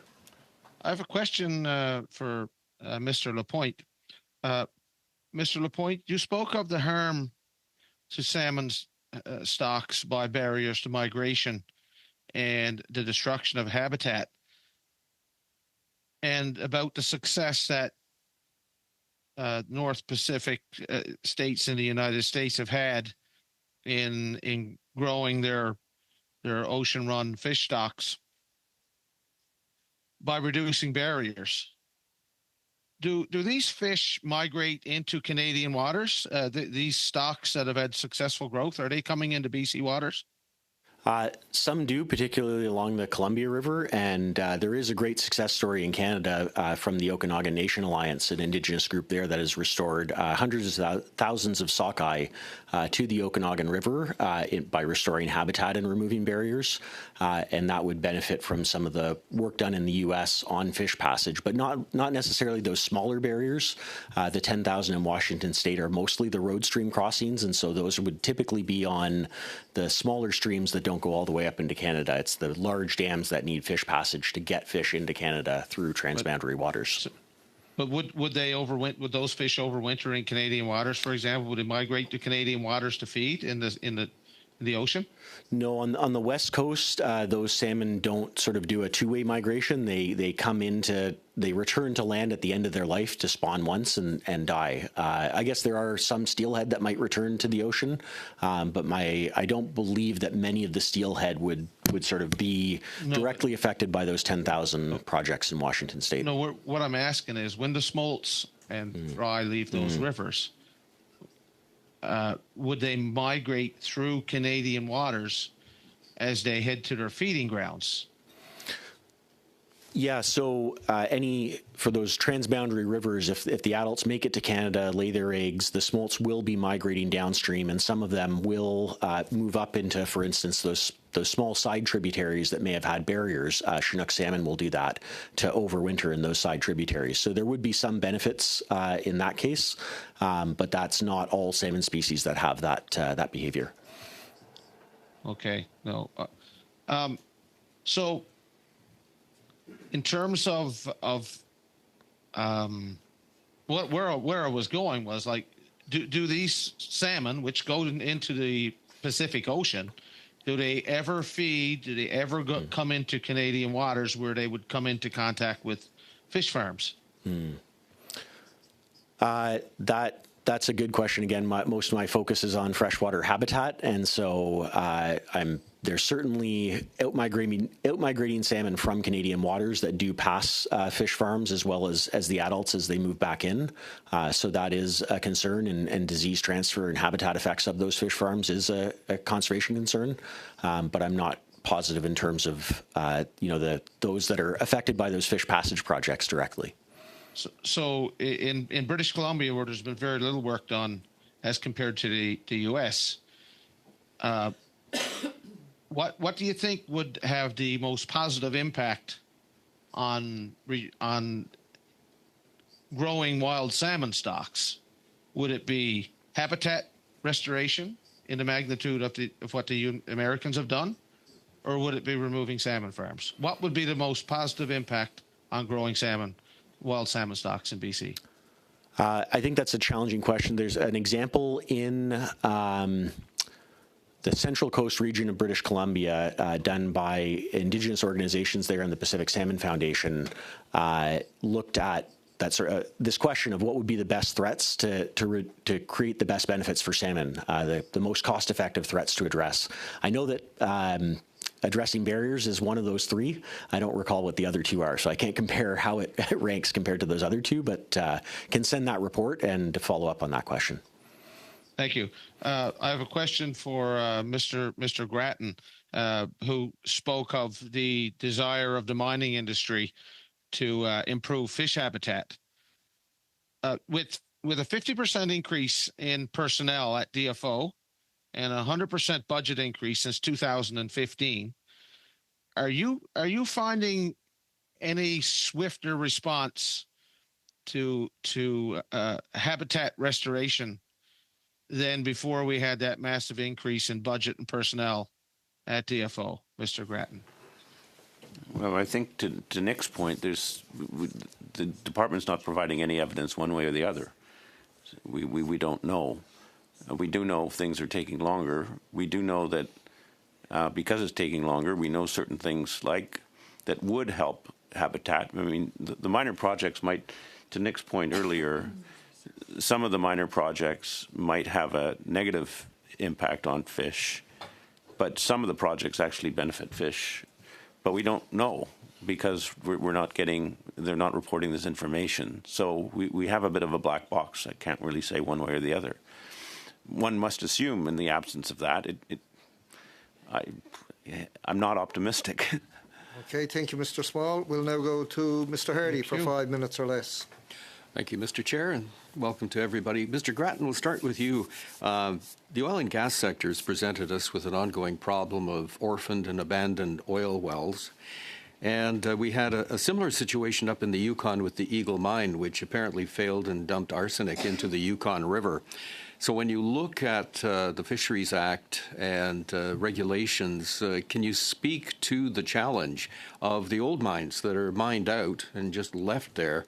What kind of ongoing protections do you think we need to have reflected in the Fisheries Act? Well, the Eagle Mine's not an old mine. It's a new mine that failed. Current regulations do not allow for new mines to be developed without providing some form of insurance to allow for proper reclamation once the mine is closed. So all provinces will impose varying forms of bonding and so on to ensure that if a mine were to fail, the state would have the government, the province would have the resources to reclaim in their absence. Otherwise, of course, mines themselves have an obligation to reclaim, and they have to develop closure plans, which are reviewed every 5 years. There's a practice in our industry called progressive reclamation, which is you try to reclaim as you go. And so there is, of course, prior to the 1970s when these measures, or the 1980s when these measures started to come in place, we did used to build mines and then leave them. And so there is a legacy of old and abandoned mines across the country. There have been efforts over the years to go back and restore some of those. One of the best examples is the Britannia mine in British Columbia. I don't know if you're familiar with what's been done there, but it's an amazing story now where the Howe Sound has really bounced back. Thank you, Mr. Grattan. Yes, I'm quite familiar. I used to live in Squamish, so I traveled back and forth by it every day. Mr. Lapointe, a similar question, actually, in a way. When we look at protecting wild fish stocks, particularly salmon stocks, what is your organization's position on the management of the pinniped population in BC? We don't have a position statement on that, and so I can't really comment on behalf of the Wildlife Federation on that. Okay, well, you should maybe work one up because we may come looking for some support as we try and deal with a very difficult situation that involves our international relationships with the States and with Europe, where they do manage their pinniped populations, but they don't want us to for some strange reason. But let's talk about basically the focus that the DFO takes. They have two different things they do, and one involves a lot of attention to fishing effort. They put limits on catches, and there's also, of course, the enforcement aspect. The enforcement aspect is seen, to be underwhelming in terms of its efficacy on the West Coast particularly. But then there's also habitat protection, which, again, has already been alluded to. It's been mixed up with provincial responsibilities, etc. What's a good balance there? Or should we actually look at the kind of investments to do it all? And what do you expect the province to do as we modify the Fisheries Act?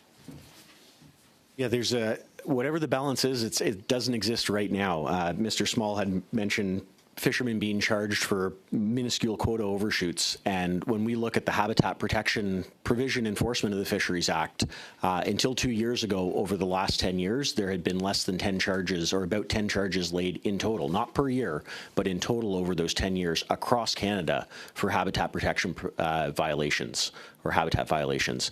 And so, commercial fishers are frustrated that they're getting charged for having the wrong mesh size or catching a few extra fish. Meanwhile, the people that are destroying the habitat that supports those fisheries are not being charged. The last 2 years have seen that increase to 10 to 15 charges per year. But there's a concept in environmental management that any sort of environmental law without enforcement is meaningless. And so really right now there's no concern, there's no fear for anyone who's developing in and around water that they're going to be charged under the Fisheries Act. Do you think that... Thank you, Mr. Hardy. You only got 3 seconds left, so you hardly get a question in or an answer. We'll now go to Madame Debienne for 2.5 minutes or less, please. Allez, 2 petites minutes. 2 tiny minutes. Thank you, Chair.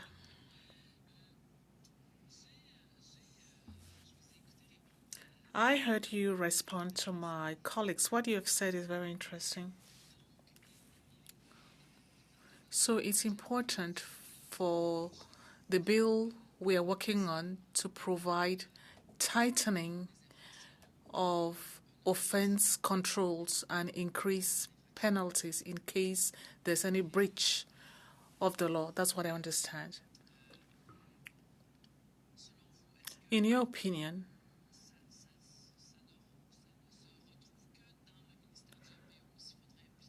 is it only at the Department of Fisheries and Oceans that this law should be implemented, or should other departments be involved?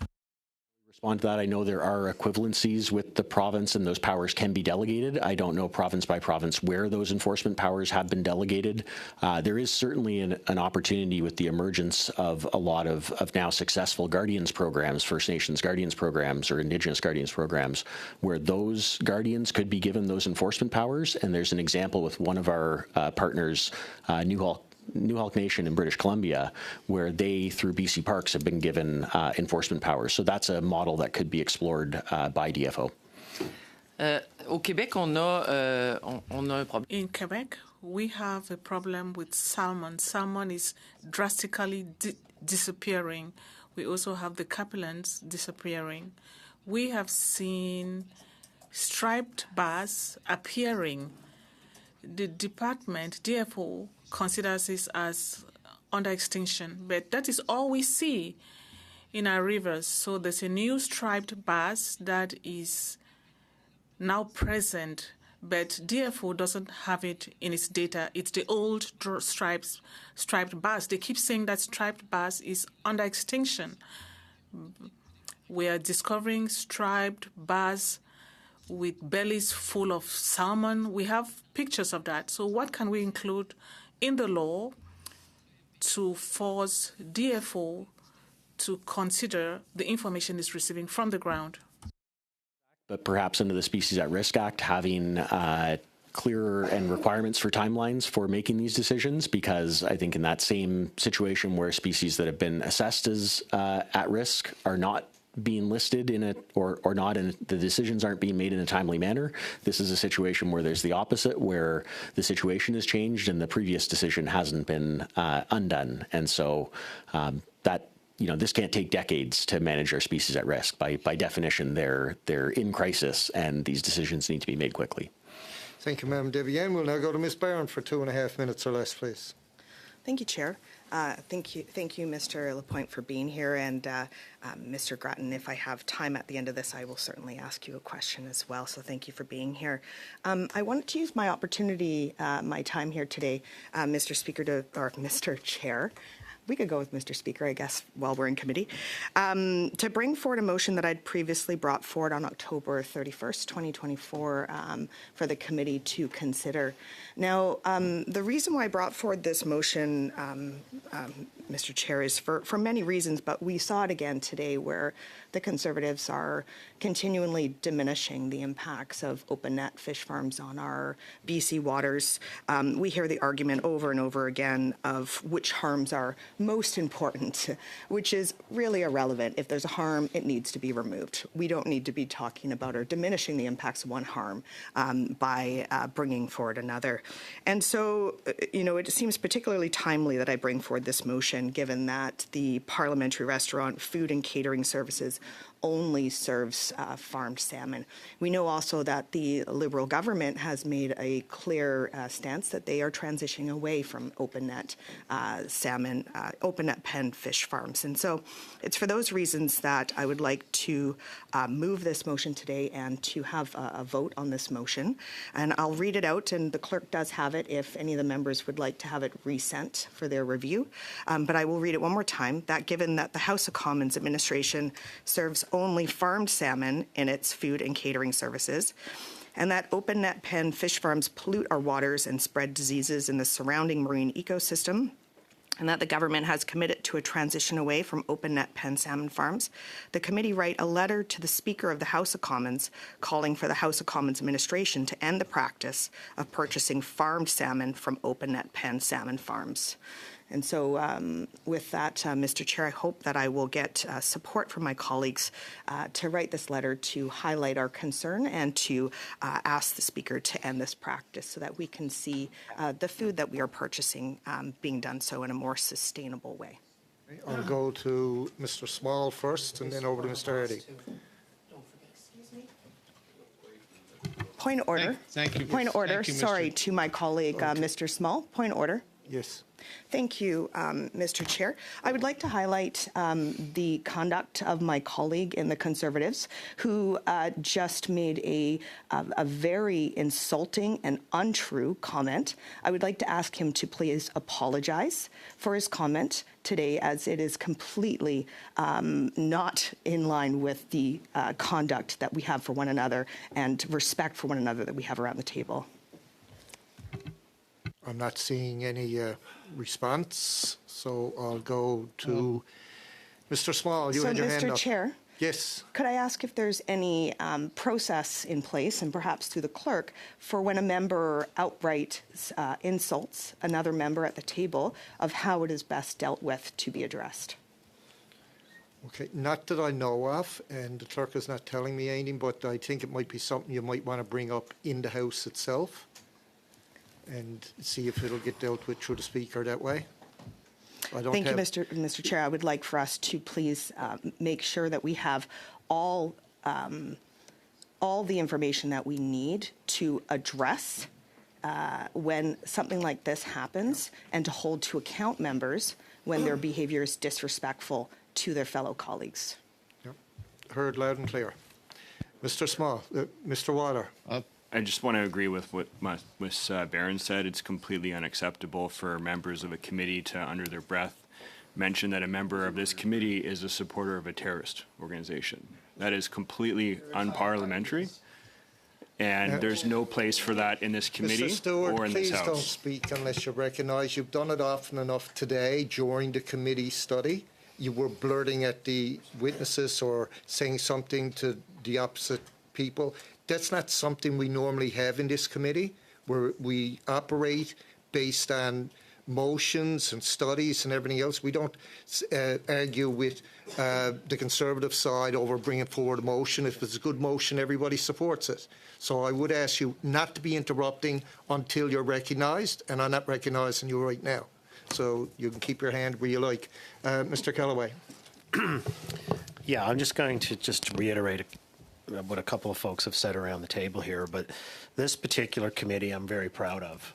We often have our disagreements on policy, but this is really uncalled for. It's unnecessary. I expect better. I expect very better. I'm still have the mic, Mr. Chair. Yes. The member from the NDP just referred to me as a term that's unparliamentary. Okay. We can use the tape if we have to, if that's what we have to do. Do you want to tell us what the term was? Well, I'm not sure I'm allowed to repeat it. Mr. Chair, I will say that the comment that I made to the member is that he's a jackass, and I would like to take back that comment as it is unparliamentary, but I stand by the sentiment behind it. Okay, Thank you. she has withdrawn that comment. I appreciate it. Yes. Thank you. Thank you for that moment of whatever that was. Bottom line is that I actually think we're better than this, and this just feeds into cynicism that's out there about politicians being really, really super silly. We're here to touch upon the Fisheries Act. We're here to talk about now the motion that the member, Lisa Marie Barron, has. But my God, come on, folks, get it together. Mr. Small. Thank you, Mr. Chair. And Ms. Barron mentioned myself as being, I don't know, unparliamentary or whatever. I don't know what I said. But she mentioned, called me out. I Point have of order. no idea what she was talking about. Point of order. I don't Mr. think Speaker? anyone, I didn't hear anyone call you out, Mr. Small. Yeah, she said Mr. Small, I thought. But anyway, No, so she didn't. I had my hand up to speak to her motion, and I did and call I a didn't point get of a order, chance to however. speak to it. All right. I called a point of order. Point of order? Yes, a point of order. Thank you. I will definitely allow my colleague to continue, as I do respect my colleague and want to hear what he has to say. But I want to reassure him that I did not call him by name. I hope he did not mishear that. I did make a comment about the Conservatives making comments. So I did not name him as an individual MP, however. Thank you. Thank you for that, Ms. Barron. It ends the time of testimony and witnesses for the point of committee. order. We're going to suspend for a moment and go into committee business. I want Actually, to say point of thank order. you to Mr. Point of order, Grattan, Chair. Ms. Morrison, and Mr. Lapointe. Thank you. Point of order. I have a motion on the floor, and my understanding is that it has to go through the process and go to a vote Okay. prior to going into committee business. All right, well, we'll let our witnesses Yes, of go. course. I'm happy for the And, witnesses to be released. We'll continue on with committee business, and we'll ask the clerk to do that actual vote now. There's the date. Debate on the motion. Yeah, you can speak to the motion. Mr. Small got his hand down. I think he still wants to speak. Okay.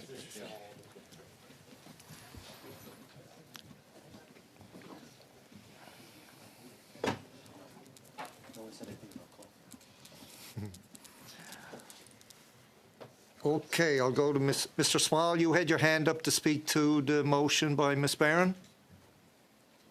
Thank you, Mr. Chair. I did, and I ate in the parliamentary dining room on Thursday past, where I had wild char, and there was no Atlantic salmon of any type, farm nor wild, on the menu.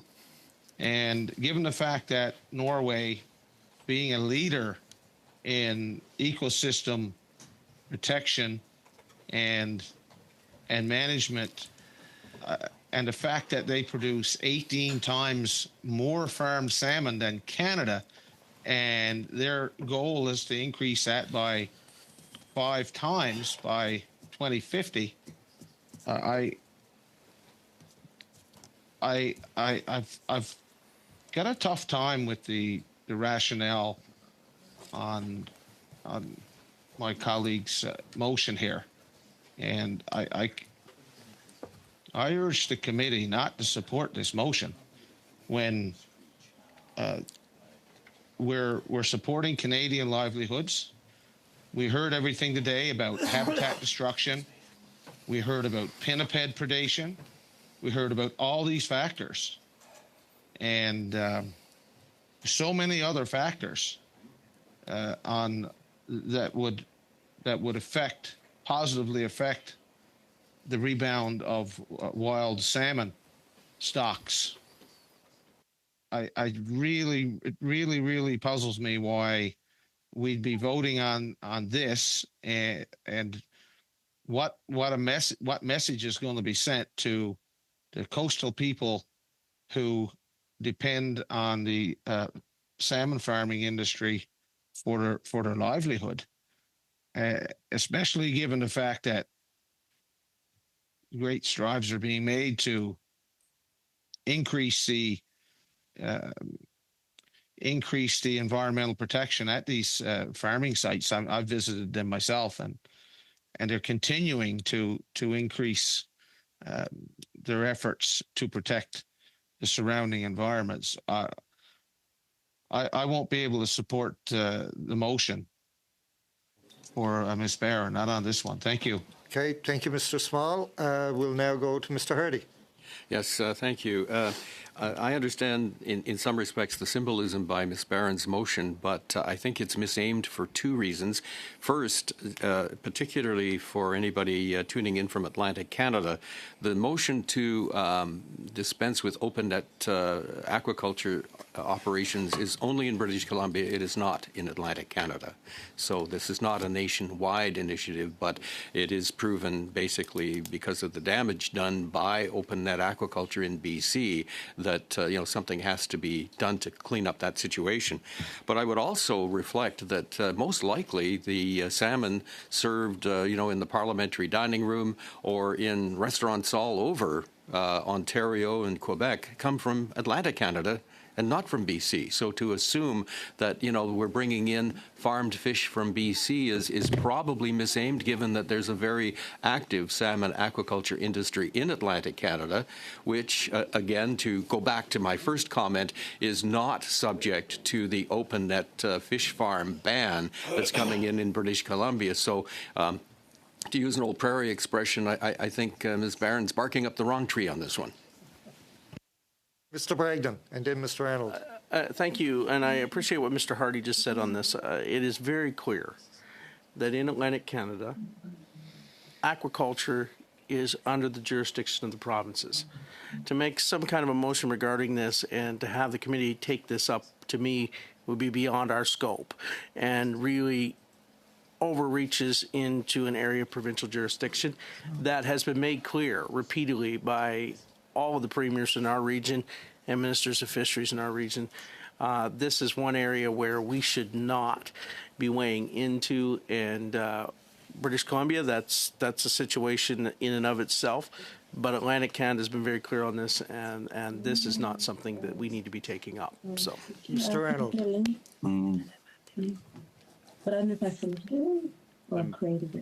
I'm hearing feedback from somewhere else. Somebody else got a mic on somewhere?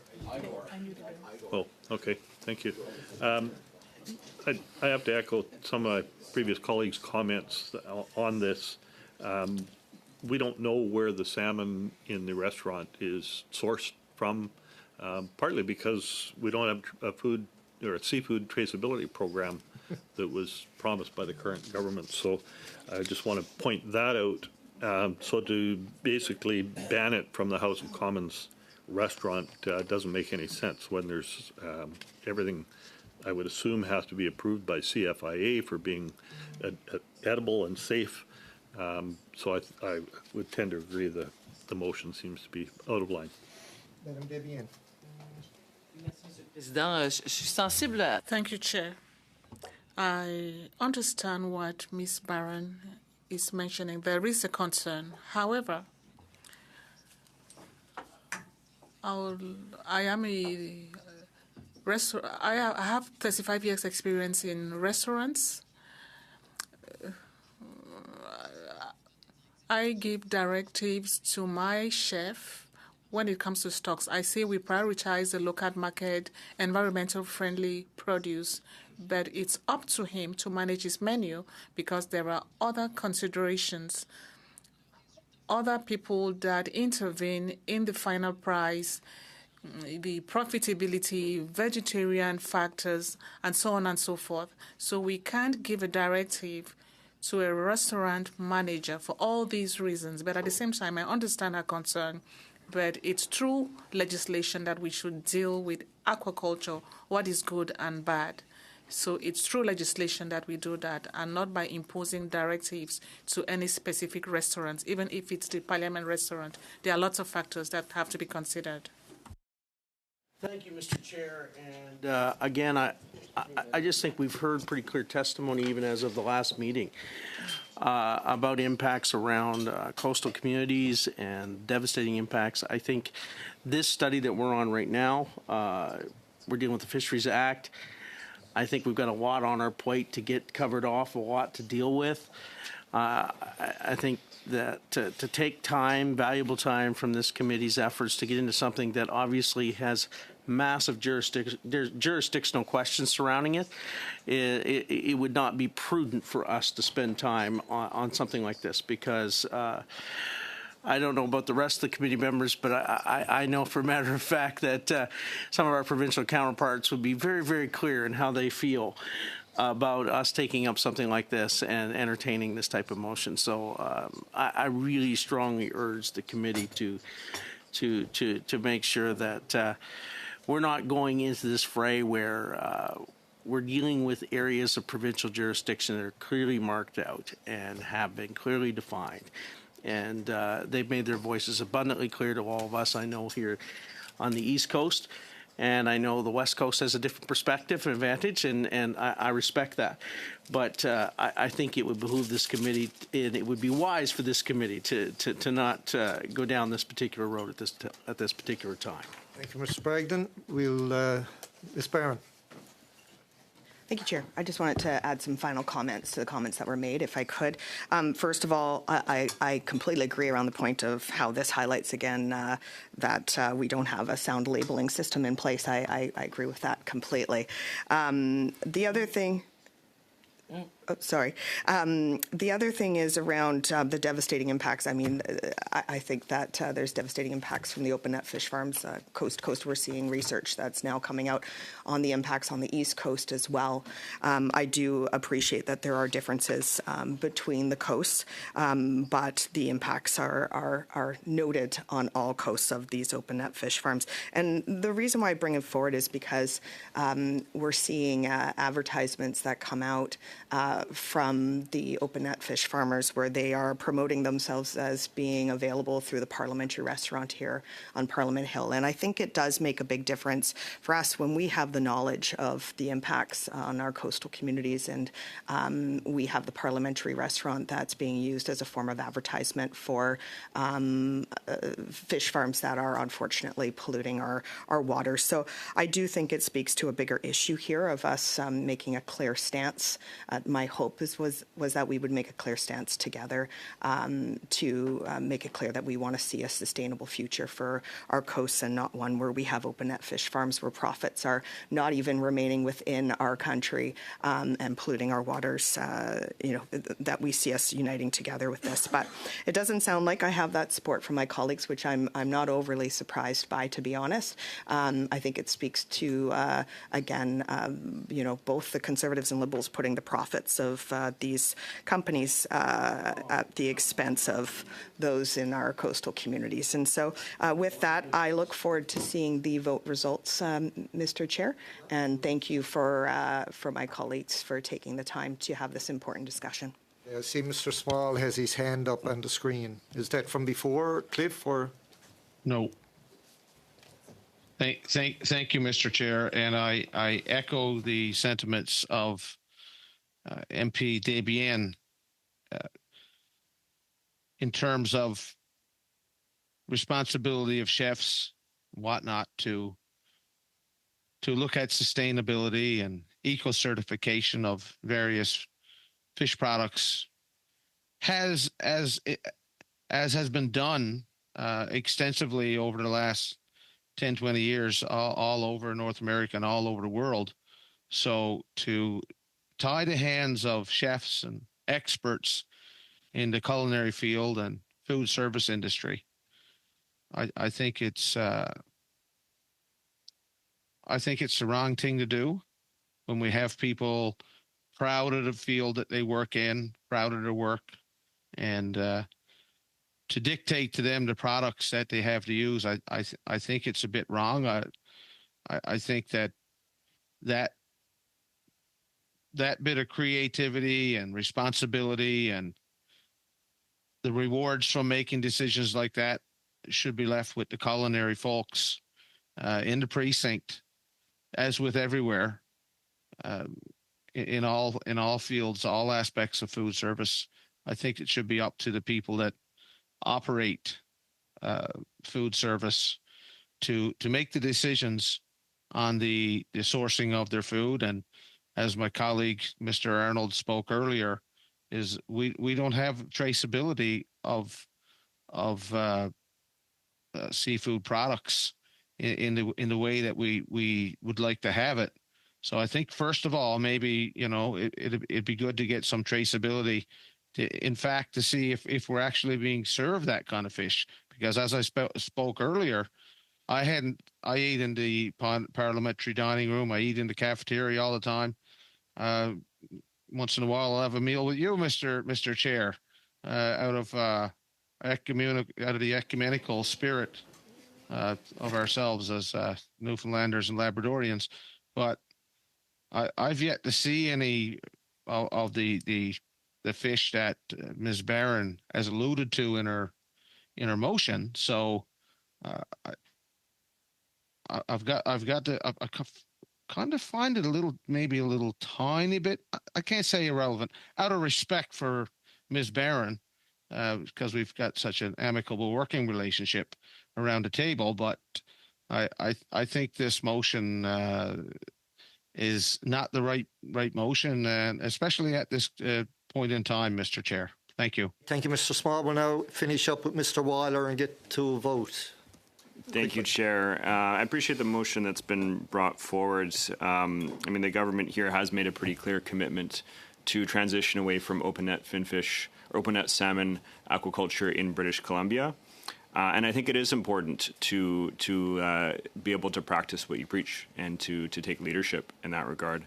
Having said that, there are some inaccuracies. There is an inaccuracy in this motion. It says that the government has committed to transition away from open net salmon farms. That's true, but that's only in British Columbia.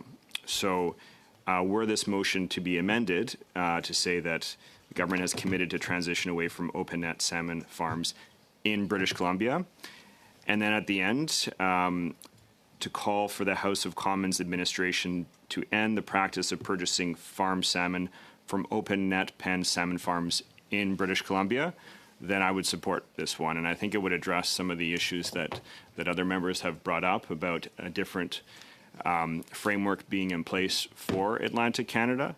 I would certainly support that, and accordingly I would put forward an amendment to make those changes that hopefully then we might be able to find some agreement around this table.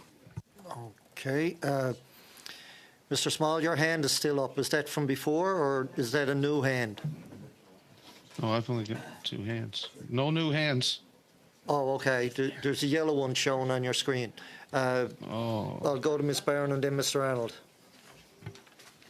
Thank you, Mr. Chair. I just wanted to ask my colleague, Mr. Weiler, if he is moving an amendment to my motion specifically, and if so, I'd be happy to support that amendment. Yeah.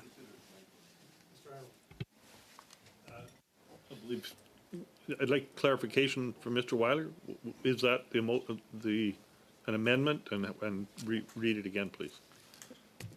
Gladly. So the amendment that I put forward is that saying that the government has committed to transition away from open net salmon farms, to add in British Columbia.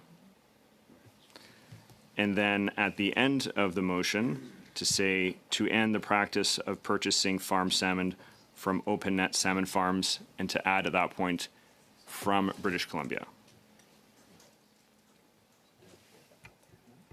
No, I'll speak to that.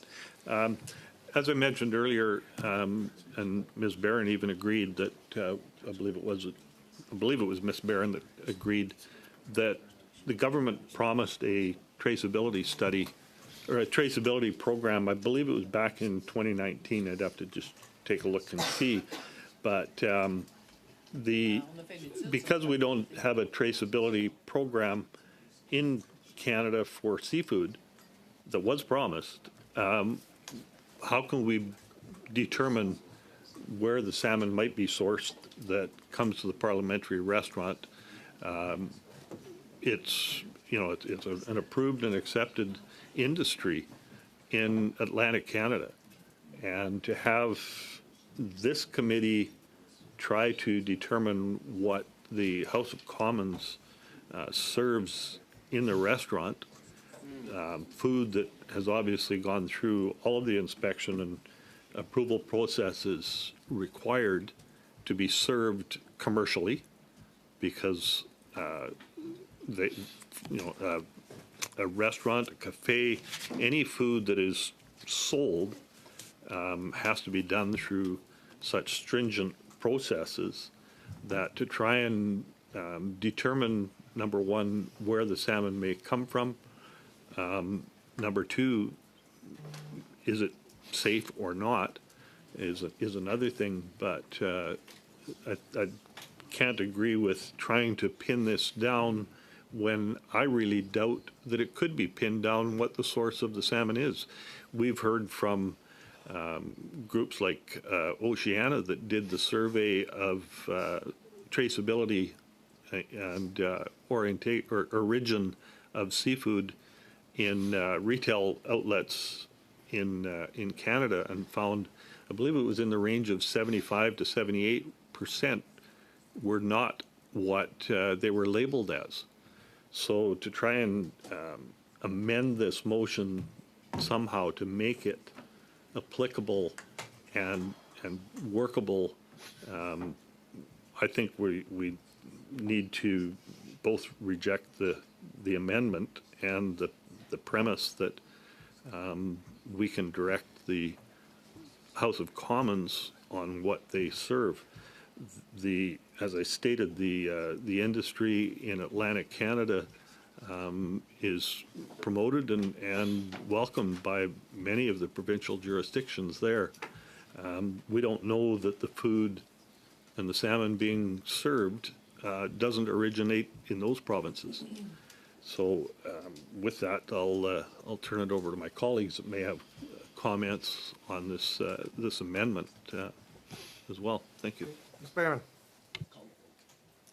Thank you, Chair. First of all, thank you to my colleague, Mr. MP Weiler. I fixed it, MP Weiler, for his amendment.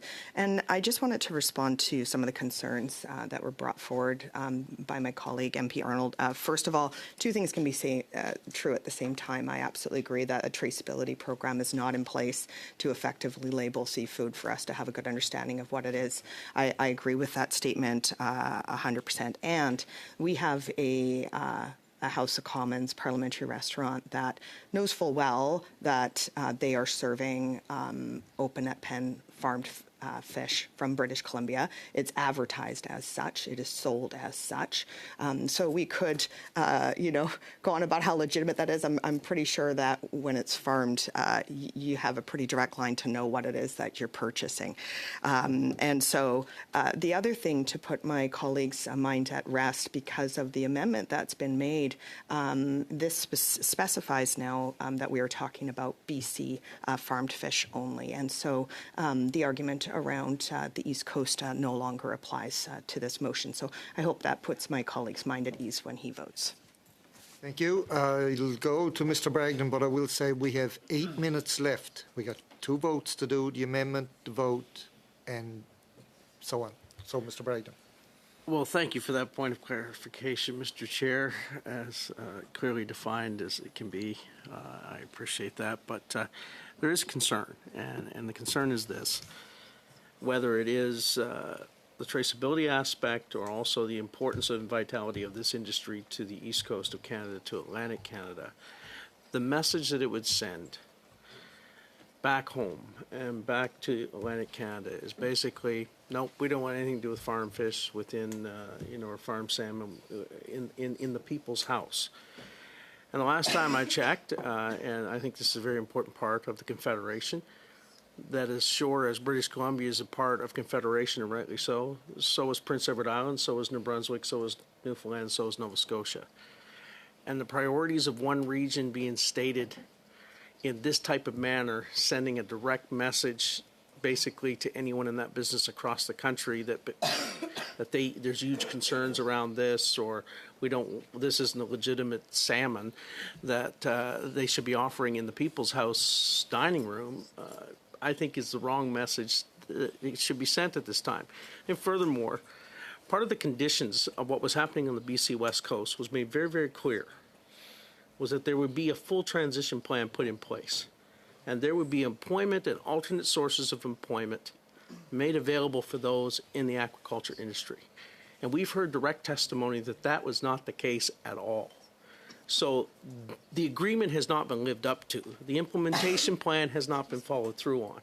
And we're moving through to a back-end type of approach to this issue at best, without any of the steps having been put in place on the front end. I think it sends entirely the wrong message, Mr. Chair, and I think this motion just should be, obviously, I think, defeated based on that premise. It muddies the water, it confuses it, it sends mixed messages to Canada, and it's the wrong approach to take for this committee at this time. Okay, thank you, Mr. Bragdon, and I hope now we can get to the vote before we're cut off. So the amendment first by Mr. Weiler. Monsieur Cormier. No. Mr. Weiler. In favor. Pardon? In favor. Thank you. Mr. Hardy. No. Mr. Kellaway. No. Mr. Morrissey. No. Mr. Arnold. No. Mr. Bragdon. No. Mr. Stewart. No. Mr. Small. No. Madame Desbiens. Malheureusement, non. Miss Barron. Yes.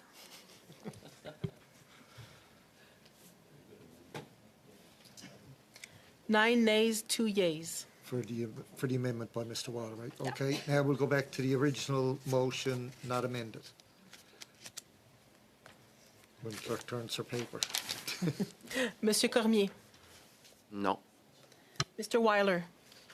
Yes. Mr. Hardy. No. Mr. Kellaway. No. Mr. Morrissey. Mr. Arnold. No. Mr. Bragdon. No. Mr. Stewart. No. Mr. Small. No. Madame Desbiens. No. Miss Barron. Yes. 2 yeas, 9 nays. The motion is defeated. Okay, we've exhausted just about all of our time. All I will say is that we were going to proceed to instructions to the analysts for the drafting of the report of the Northern Guard. I want to confirm that written drafting instructions and recommendations, as well as written briefs, are to be submitted to the clerk no later than Friday, December 6th at 5 p.m. Okay? You want to adopt the budget? And- A minute. And we have to adopt the budget before the clerk has to pay it out of her own pocket. I have a budget here and a study requiring $500 as the budget. So I presume we're all in favour of that. But now it's small enough that perhaps the clerk could look after it if we turned it down. But okay, adopt it. Thank you. We can adjourn? Meeting adjourned.